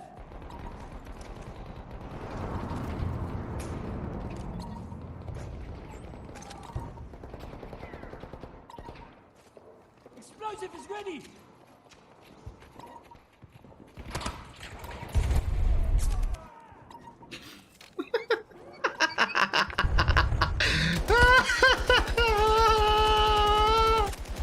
Oh shit!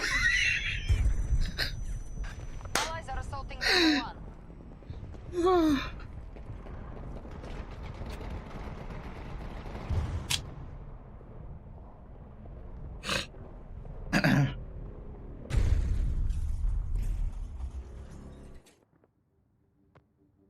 Lost control of one of our objectives.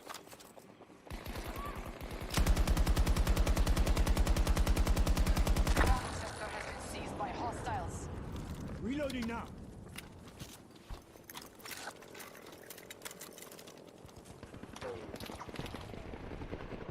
They're on top of the building on Bravo 2.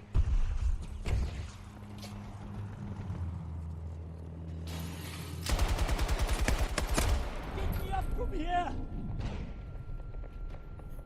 Freaking dogs.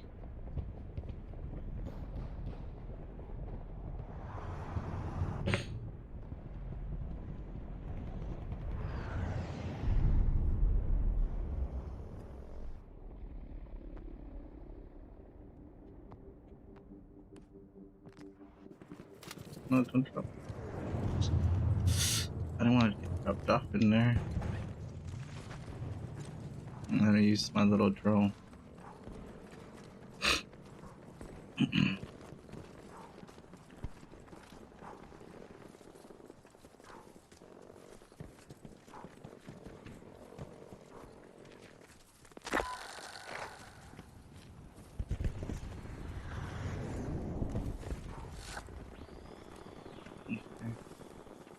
Maybe.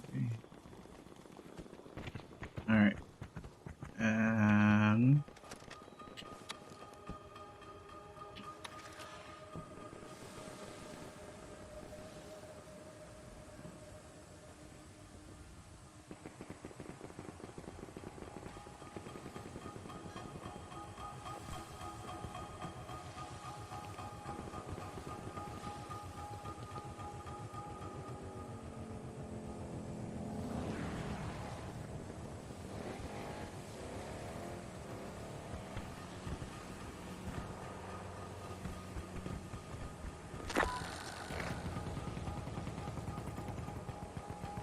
Hostiles occupying most sectors. Force them back.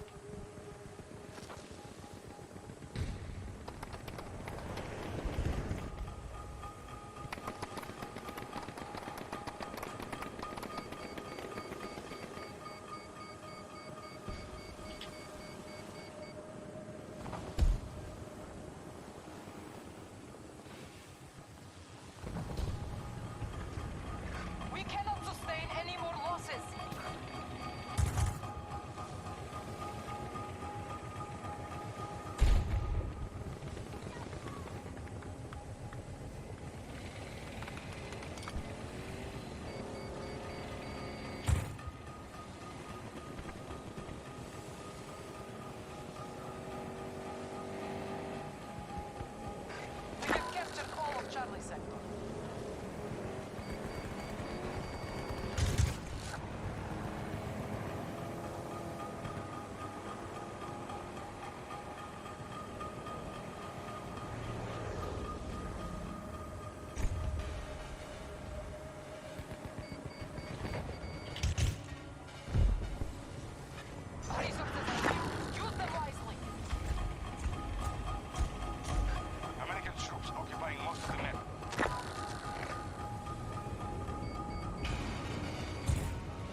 American forces have won this battle.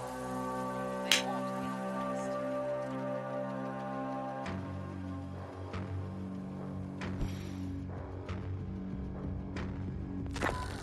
I don't know. Did I get any points on that one? Did I get any points on that one? I got some points. 0.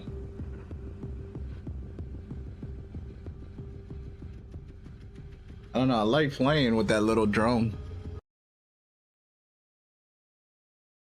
All right, take a quick 30-second bathroom break. Be right back.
All right.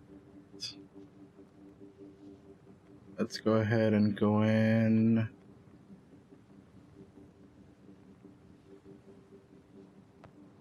Sure, why not? Let's go in as Morse.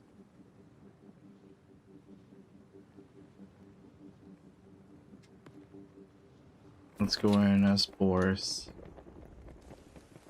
I'm reloading.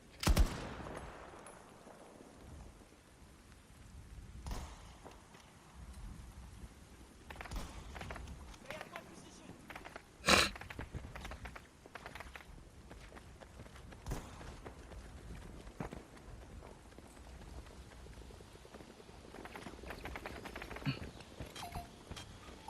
Idiot soldier!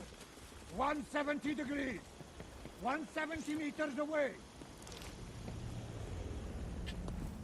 Requesting ranger deployment at my location!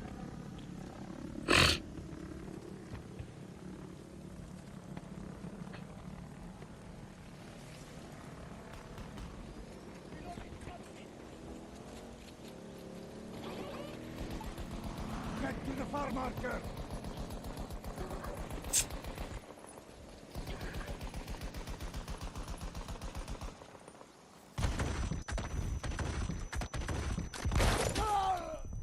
Uh,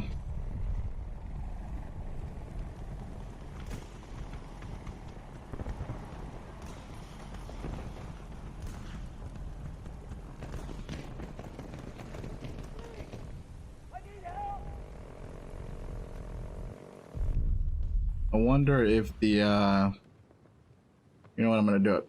I'm gonna do it. Let's go. Salt.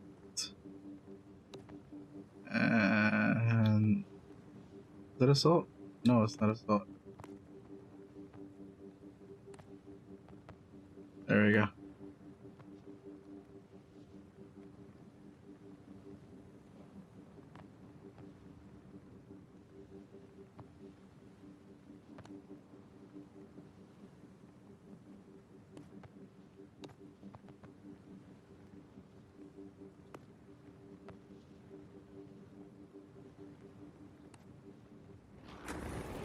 Oh crap, no. Disregard.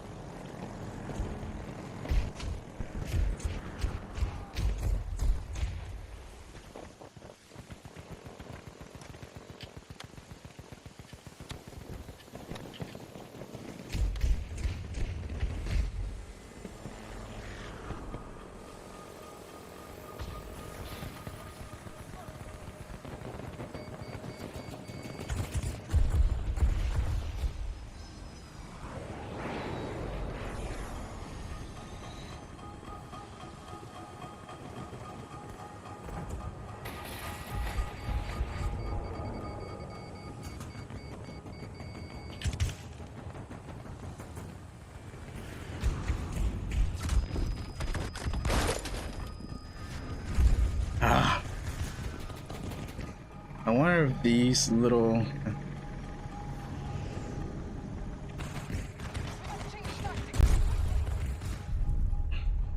we could go back to the headquarters. So I'm wondering if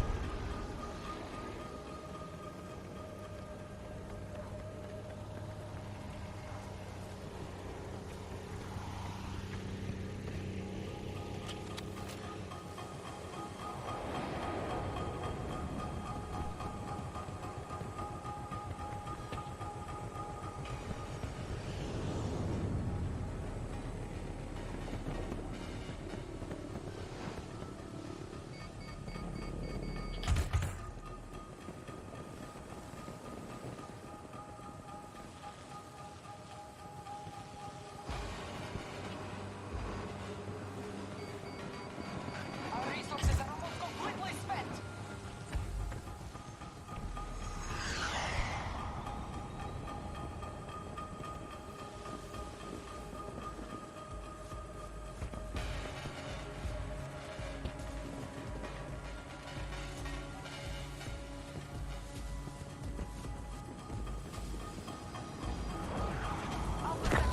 ah, Our defeat is inevitable here, but we can endure this loss.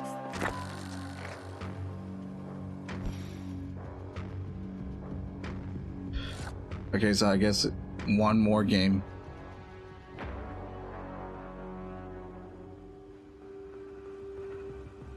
I mean, it says total round XP 0.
Let's see.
Mm.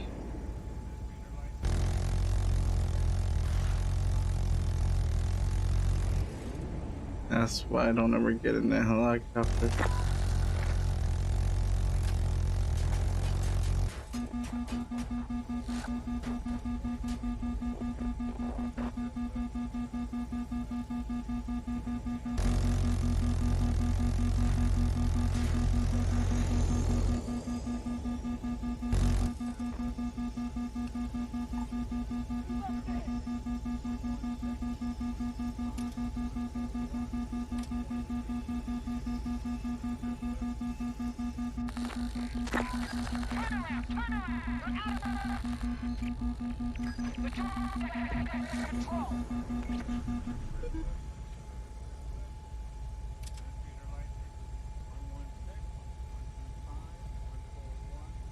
That's why I don't really play in the helicopters. I can't keep up. We have full control of Sector Charlie.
We've got hostiles in almost every sector. Where do we stand? Timetable's off. We need to secure more territory.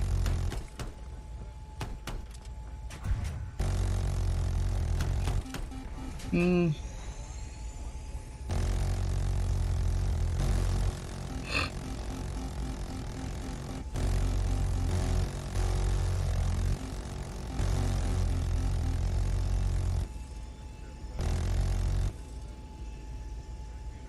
Look, while we're doing this video, I said I was gonna try everything I could.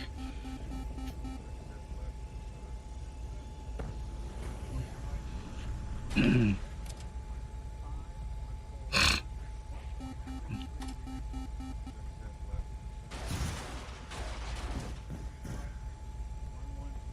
shooting at us. Take control of Sector Bravo. You're wrong. Back to me.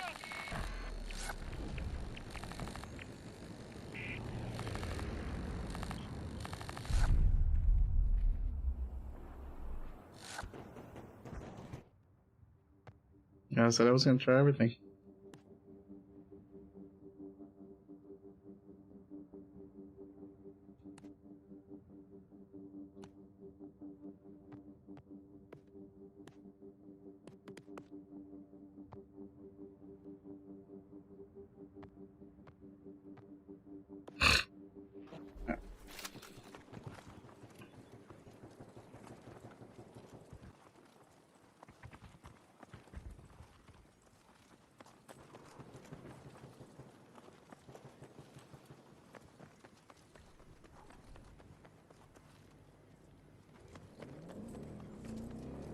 Mm. I thought somebody killed him. I'm like, how the heck did he die? I was like, how the heck did he die?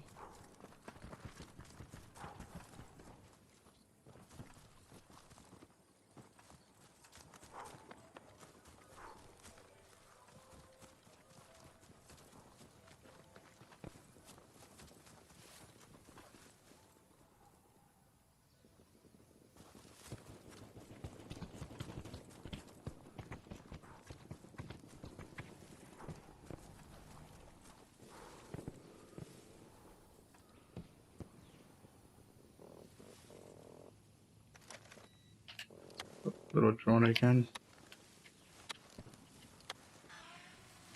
Allied forces have spent substantial resources. I can still kind of do this.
Sector Charlie in enemy hands.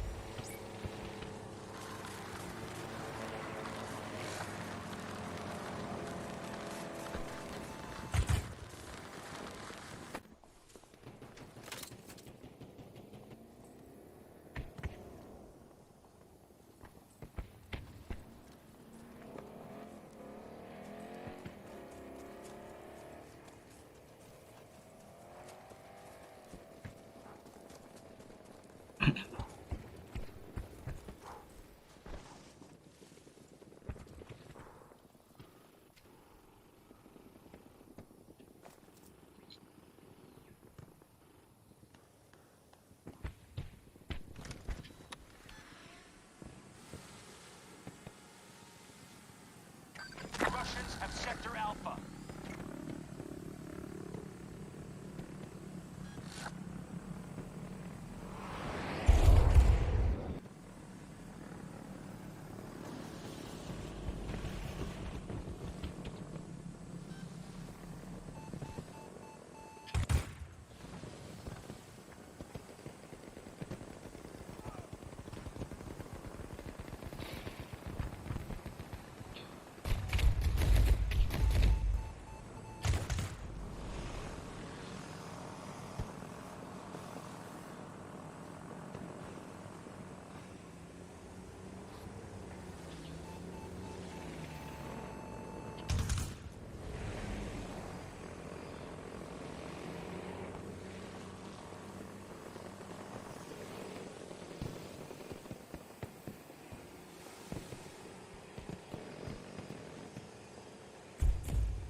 By any measure, we're at half strength.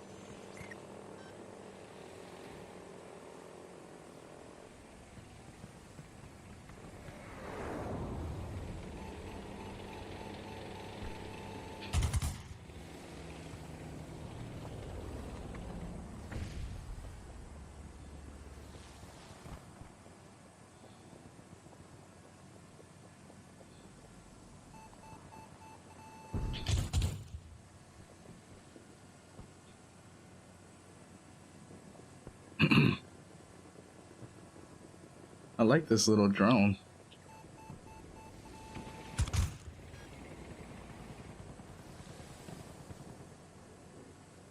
Wish I could like shoot.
objectives under control. Sector secure.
You shooting at me? The enemy has Sector Bravo. Man, if I could shoot Don't you. stop them. They'll take every sector.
Allies targeting Charlie 2.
Sector Charlie.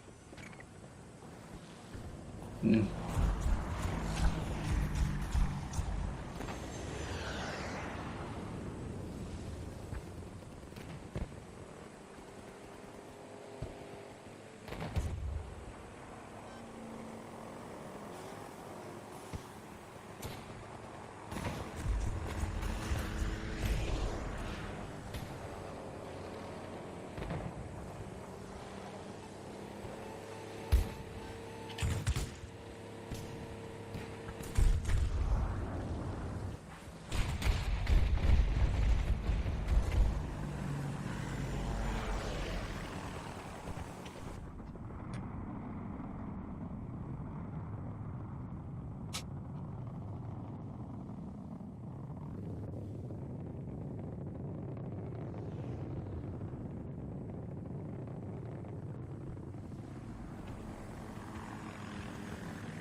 every sector.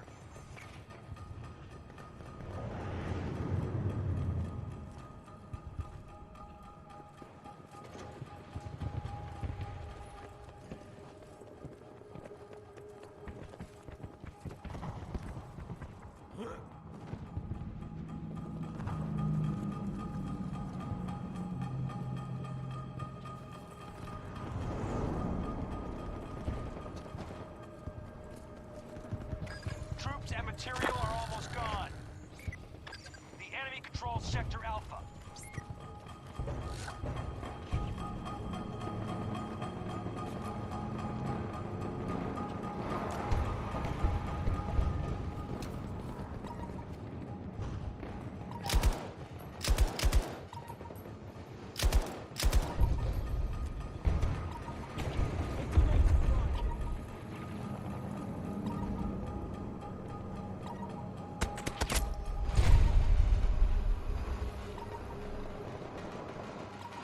Did I get him?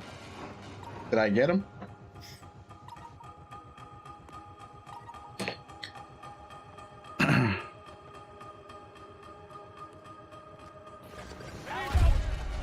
Use what you've got.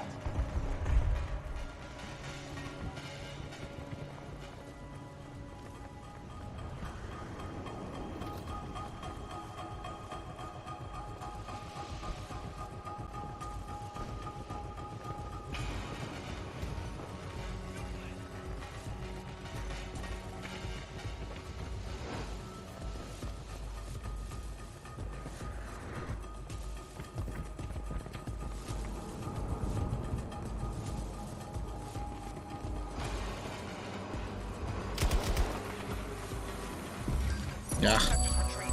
Battle's lost. We don't need any more losses today.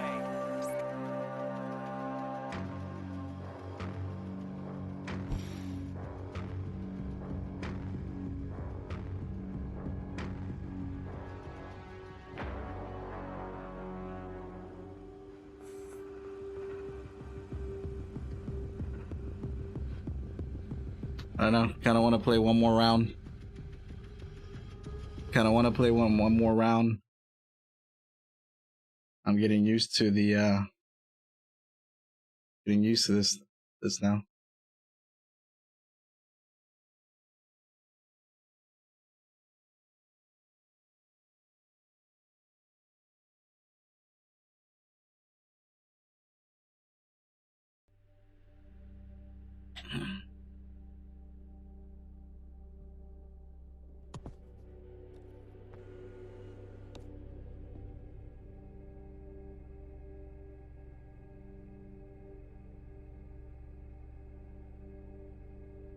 Yeah, just one more round. We call it a day.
American Victory. forces are retreating.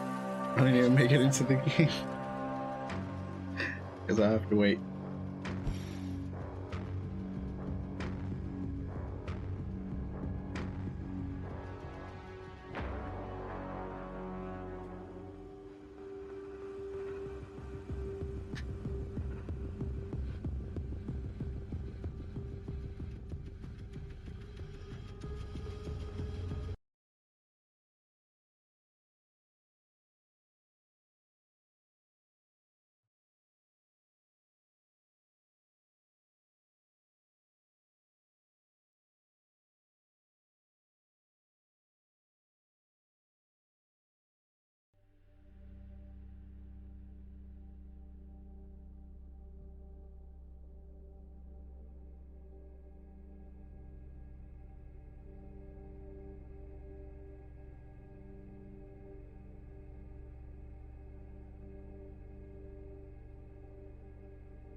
Guess I'll have to wait.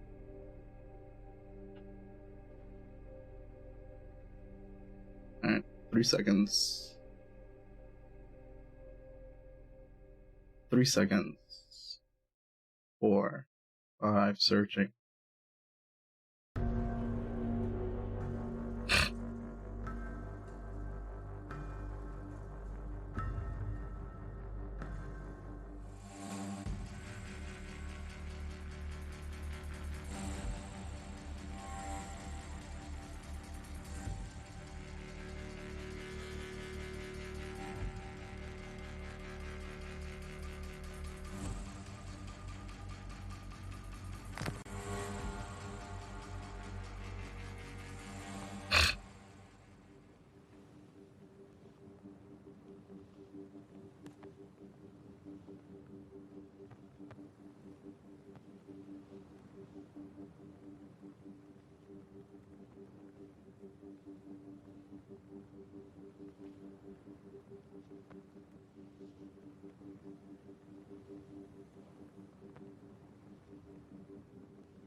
Why do I have to keep redoing these loadouts every single time? Or do I? I'm just not understanding it. Alright. Let's go.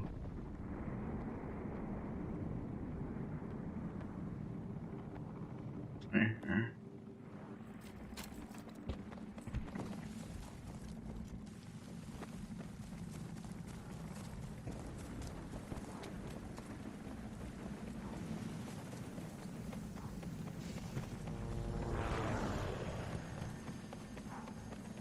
Nope, I have to redo something because yeah, I have to redo the loadouts.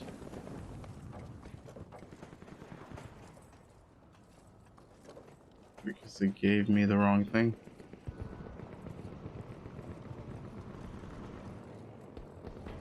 Oh, damnation!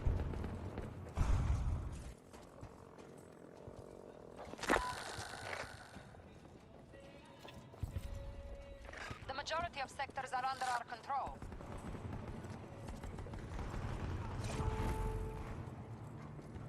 Alpha sector has been secured.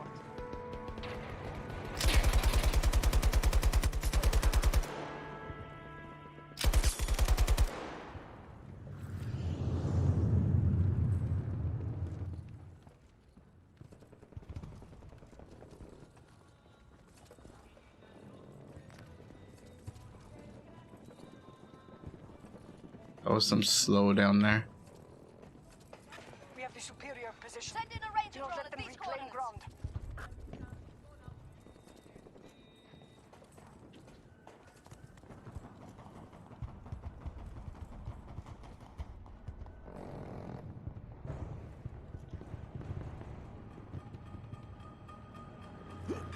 The enemy has all of Bravo sector.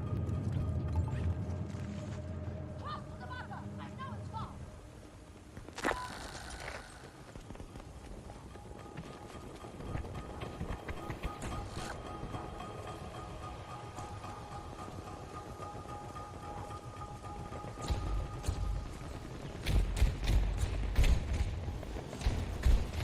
Man, that is some slowdown. We control most sectors on the battlefield.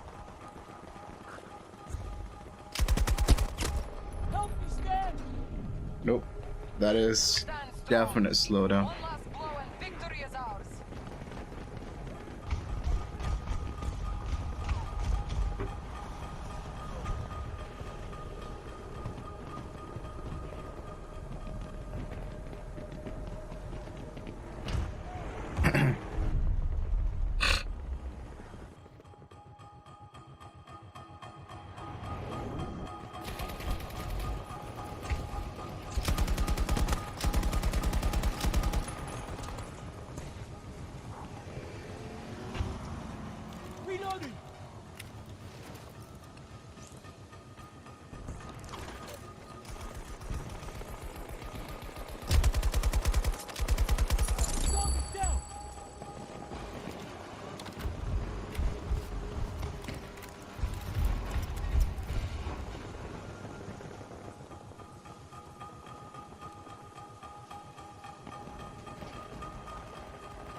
Aquí les amos!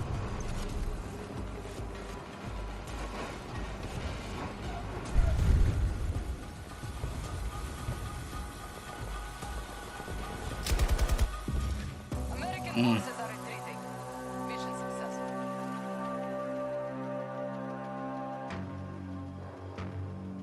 That was some definite slowdown.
Sorry about that.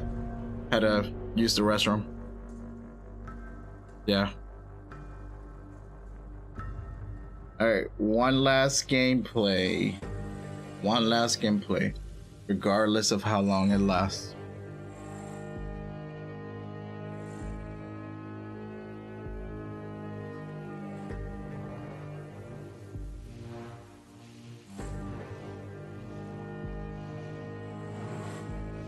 I hope that on the original game that you can fix all these loadouts beforehand and then like kind of occupies or accumulate things.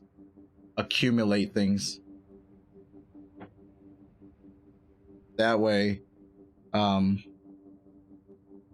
know, you can actually customize your weapons and everything beforehand.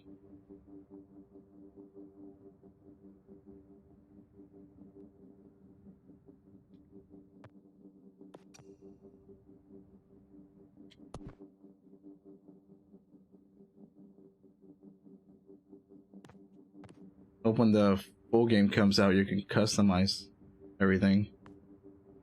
Customize your loadouts.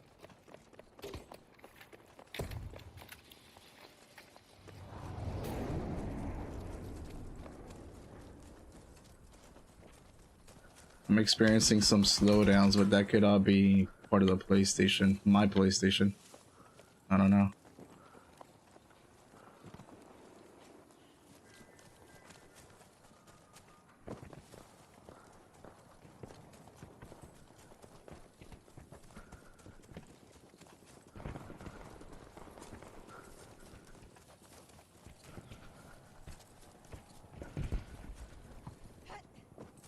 They have control of Sector Alpha.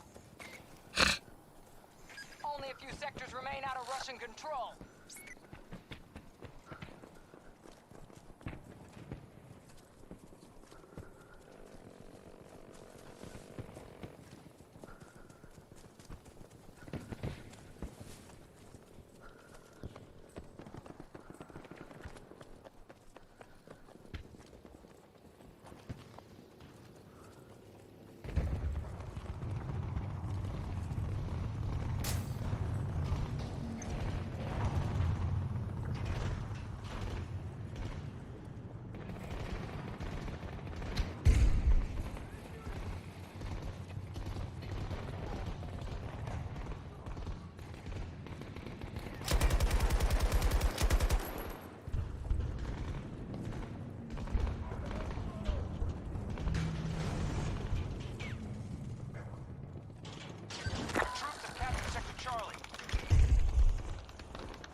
Ah.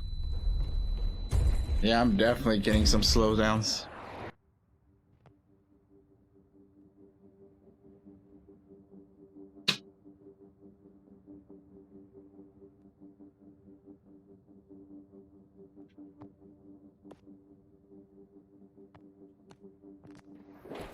Thinking that that might just be my PlayStation.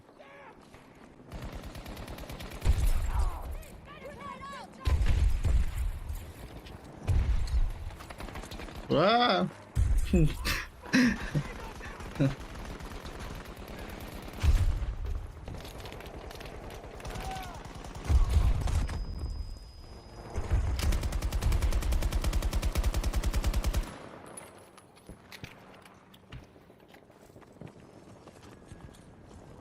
Found a house! I'm here to help. I'll get you up. One's down! Let's hear it. Only a few sectors remain Ah. Russians out, but they'll counterattack.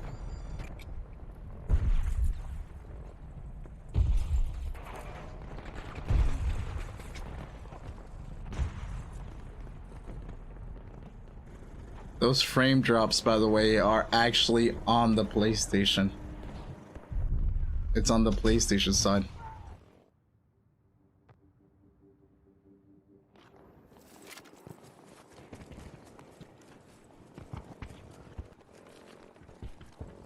I don't know, it could be the network too. It may not even be the PlayStation, it could just be the network overall.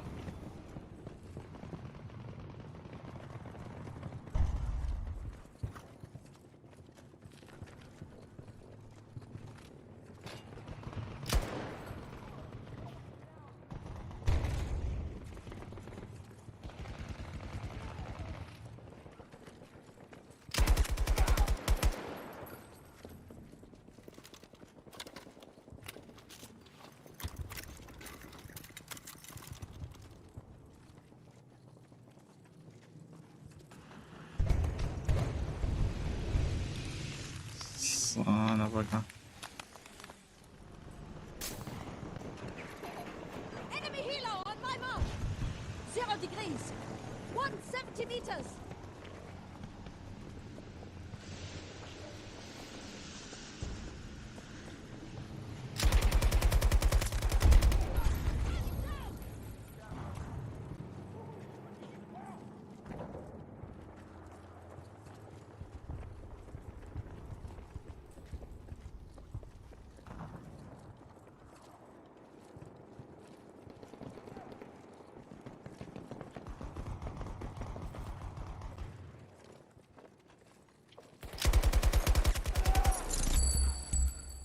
They're a long way from surrender, but they're wounded.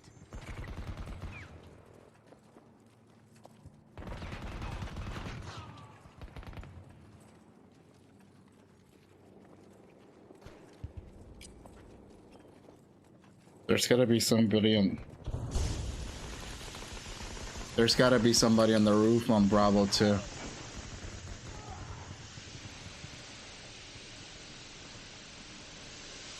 Oh, I think somebody got him.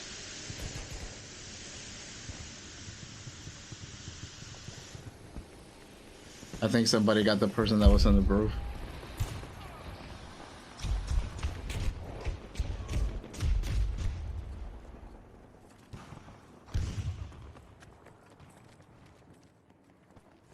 I'm here, don't move!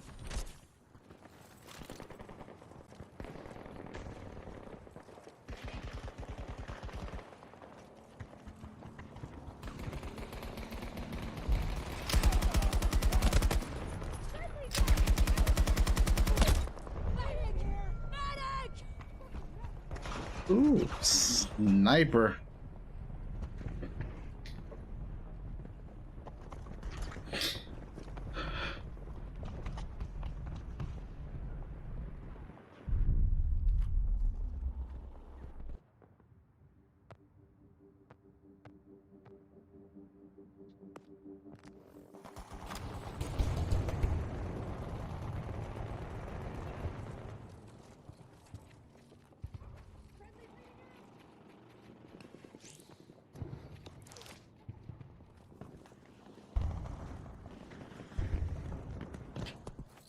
I need a ranger dropped at my marker.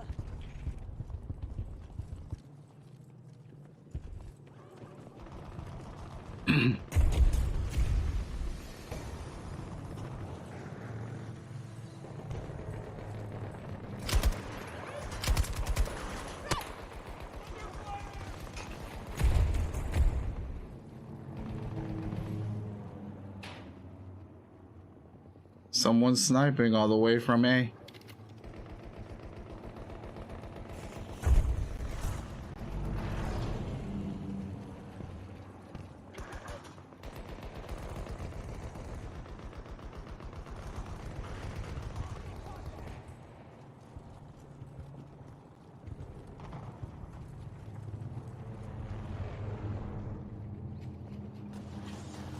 Here's some ammo!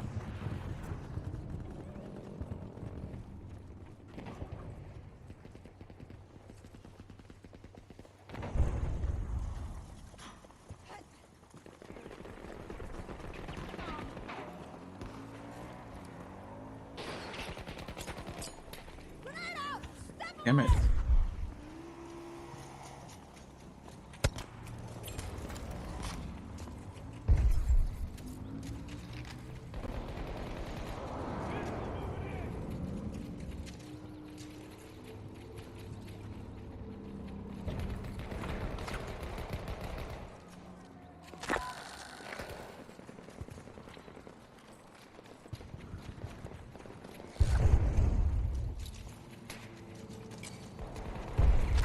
Sector Alpha secure.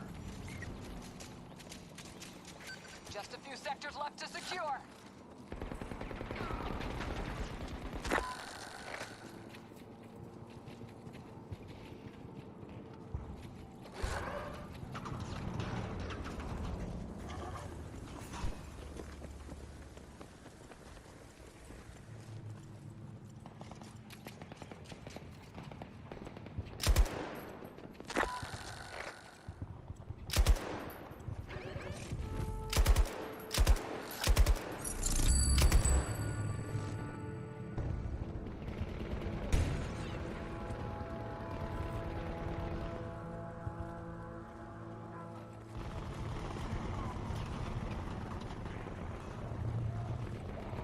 They control Sector Charlie.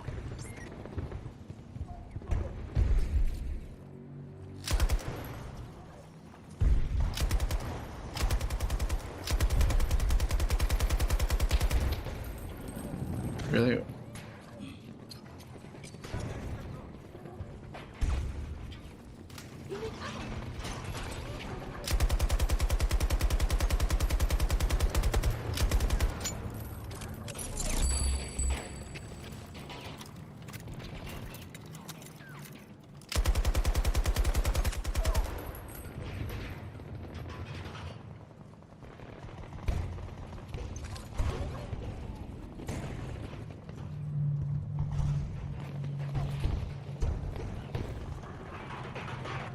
They've expended roughly 50% of their resources.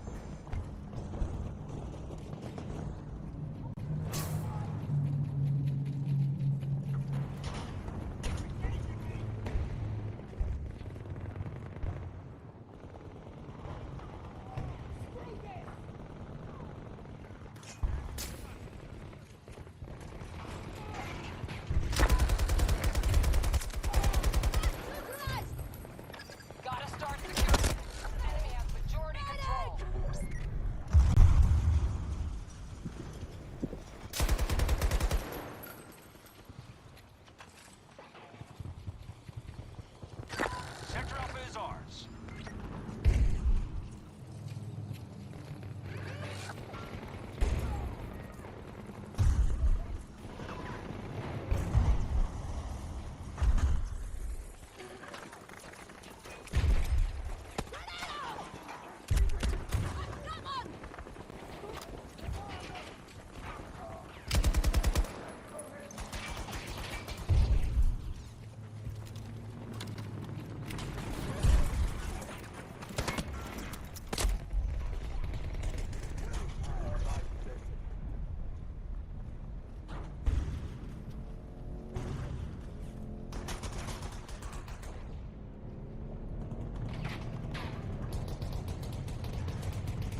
I don't know if those slowdowns are from my end or the network.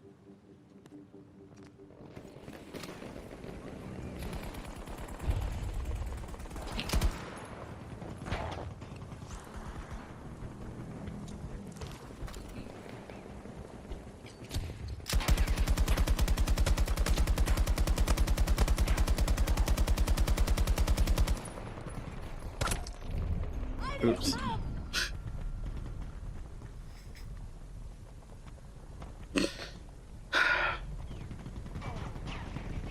And I have had the PlayStation on for about 5 hours, so. I need help here!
Requesting ranger at my position!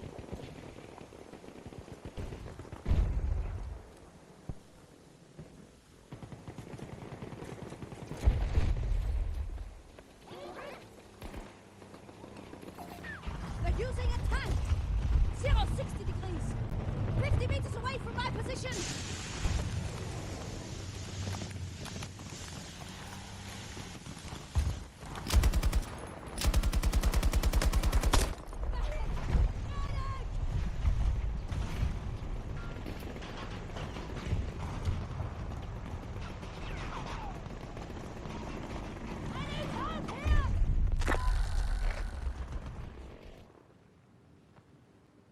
Russians have control of most sectors.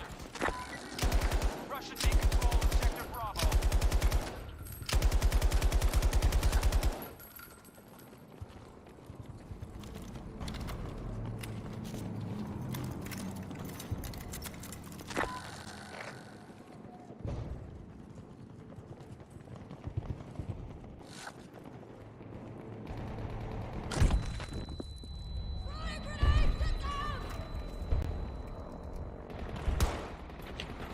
Allied troops attacking Bravo 2.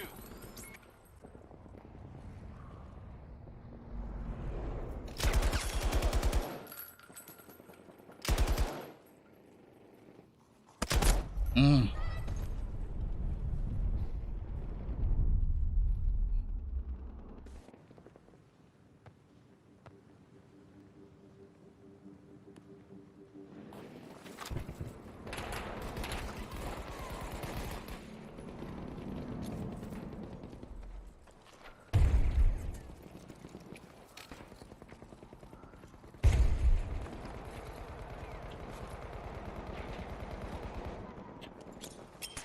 Grenade out! Bravo 2 is one of our active targets.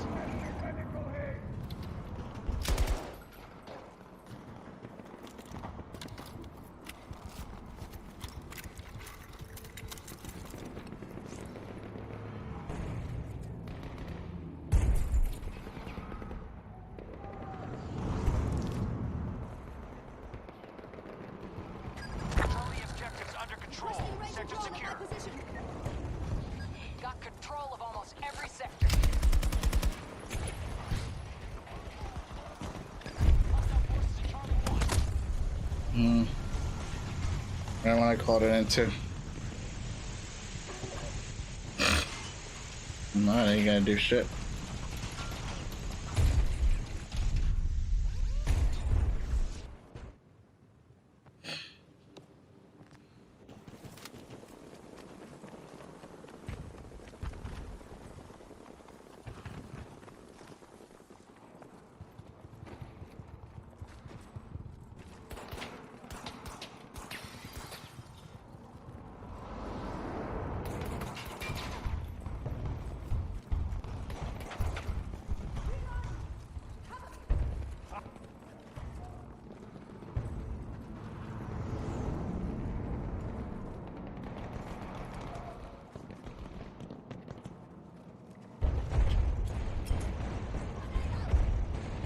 son of a bee. Friendly's engaging at objective Charlie 2.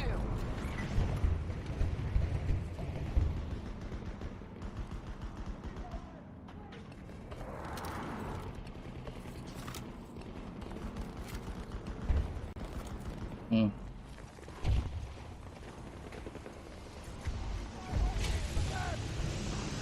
The enemy controls Sector Alpha.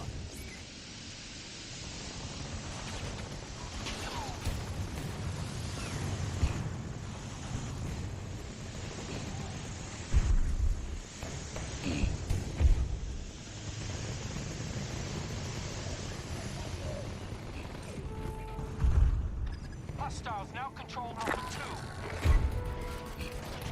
They're attacking one of our objectives. Only a few sectors remain unsecured.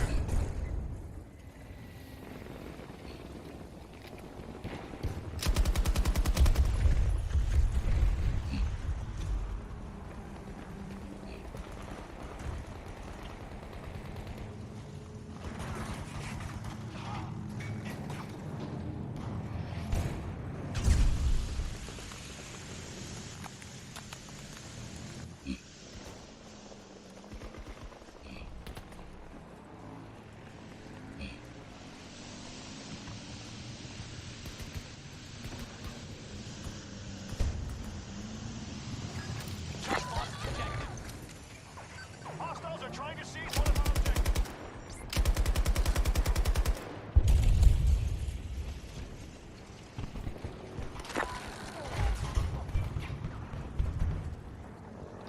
Enemy forces control the majority of sectors. Requesting range at my position! Marking enemy helicopter! South!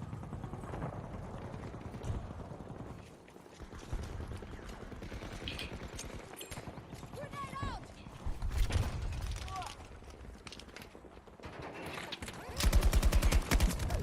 Got one! Don't die on me, come on!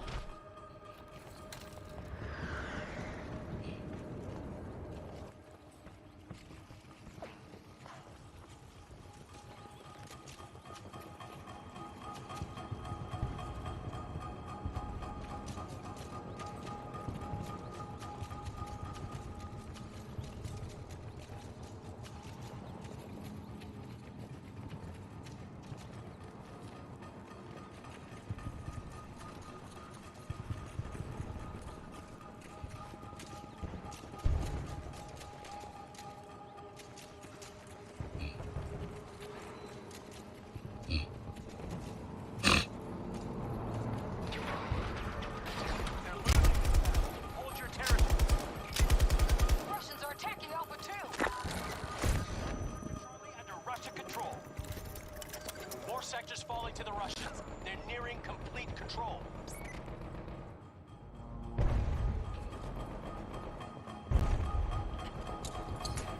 Have a grenade!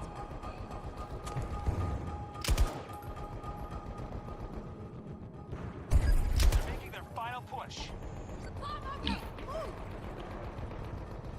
Hit!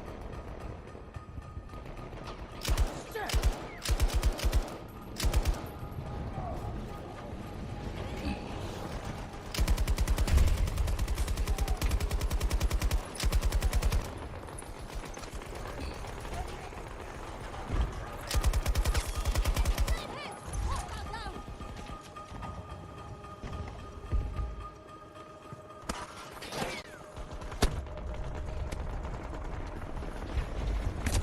Mm.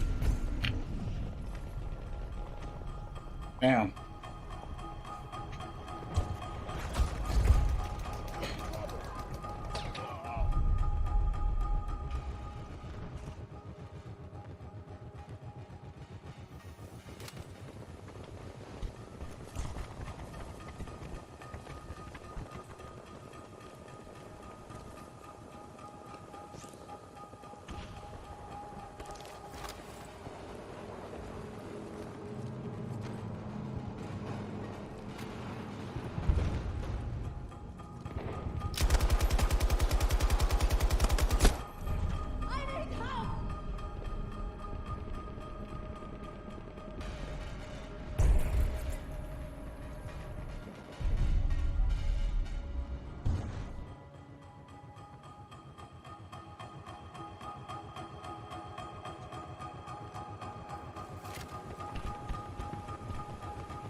That grenade should still blow up.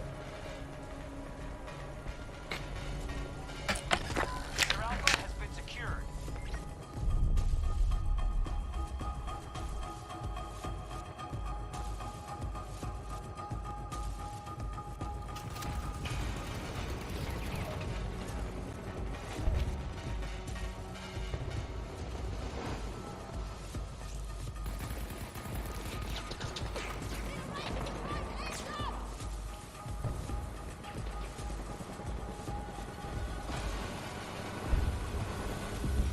Good work, Notepads. That was a hell of a fight.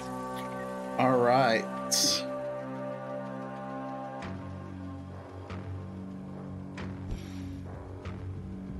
It's a good game. It's a good game. Had a lot of slowdown. But again, I don't know if that's up to me and my PlayStation or the network itself. So we'll see.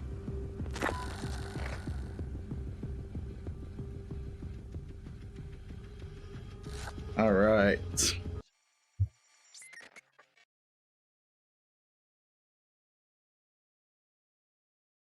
Woo. All right, that was a good game. I've been going for almost 5 hours of this, and I don't know. I don't know how I feel about it. I don't know how I feel about the Battlefield 2042 yet.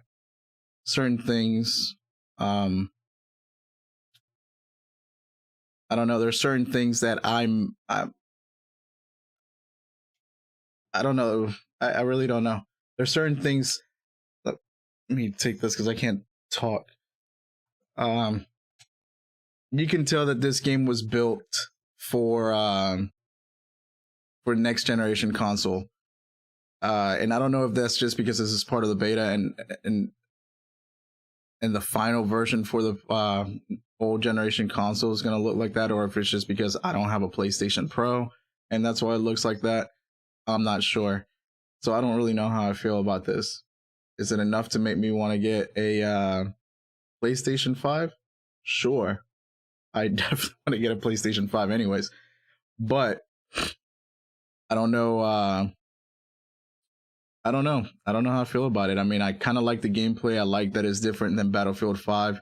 I started kind of getting used to it there towards the end after a couple hours. Like I said, I played the early beta a couple of times, but it was mainly to try to set up the live stream to get to kind of get things rolling.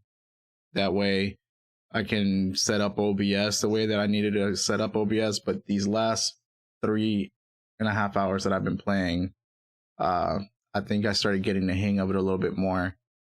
And I'm just hoping that the graphical issues that I saw while playing this has nothing to do with the actual end result of the game. But we'll see. We'll see. I can't judge it yet until the full version of the game comes out. And again, I'm also playing on a PlayStation 4. And if this game was pretty much built for the next generation consoles and PC gaming, and I could technically play this on my PC because my graphic card should be able to handle it. I just might not be able to like max it out, but I'm also playing at 1080p anyways, so it doesn't really matter. And I'm not playing with HDR and all that because my monitor is a 1080p monitor. So we'll see. We'll see how the final version of the game. I know that I pre-ordered it, so I'll be playing it as soon as it comes out. I think as of right now it's November 19th, but if you pre-order earlier, if you pre-order it, you get it earlier. So we'll see. So I'm not going to judge it just yet. There's certain issues that I have with it as far as visual issues. But again, that's not the final version of the game. Not only that, I started experiencing a slowdown, so I don't know if it's because my PlayStation started getting hot, because it doesn't sound like a Jet fan, and I don't know if it's because the PlayStation started getting hot that's why I started experiencing the slowdowns. I don't know if I started experiencing because of the network. So they need to do some updates on the networks to make sure that everything's a little bit smoother. I don't know if it's my internet on my end, but we'll see. for now, I'm not 100% convinced on it. I do like the gameplay. I do like the battle. You know, the I started getting used to the controls. It's completely different than Battlefield 5. And I started getting used to the controls all over again towards the end there. So we'll see how the beta does over the next couple of days, because I think it ends on Sunday, and hopefully they get the information they can get to get the network going and get the network up and running, so they don't have the same issues that they had with Battlefield 5 when that released. And then hopefully everything runs smoothly, and this is a game that people want to play. So even if you're on an old generation console, you can still play it. But we'll see. We'll see. All right, for that, I'm going to go ahead and end it here. Thank you for joining me. Until next time.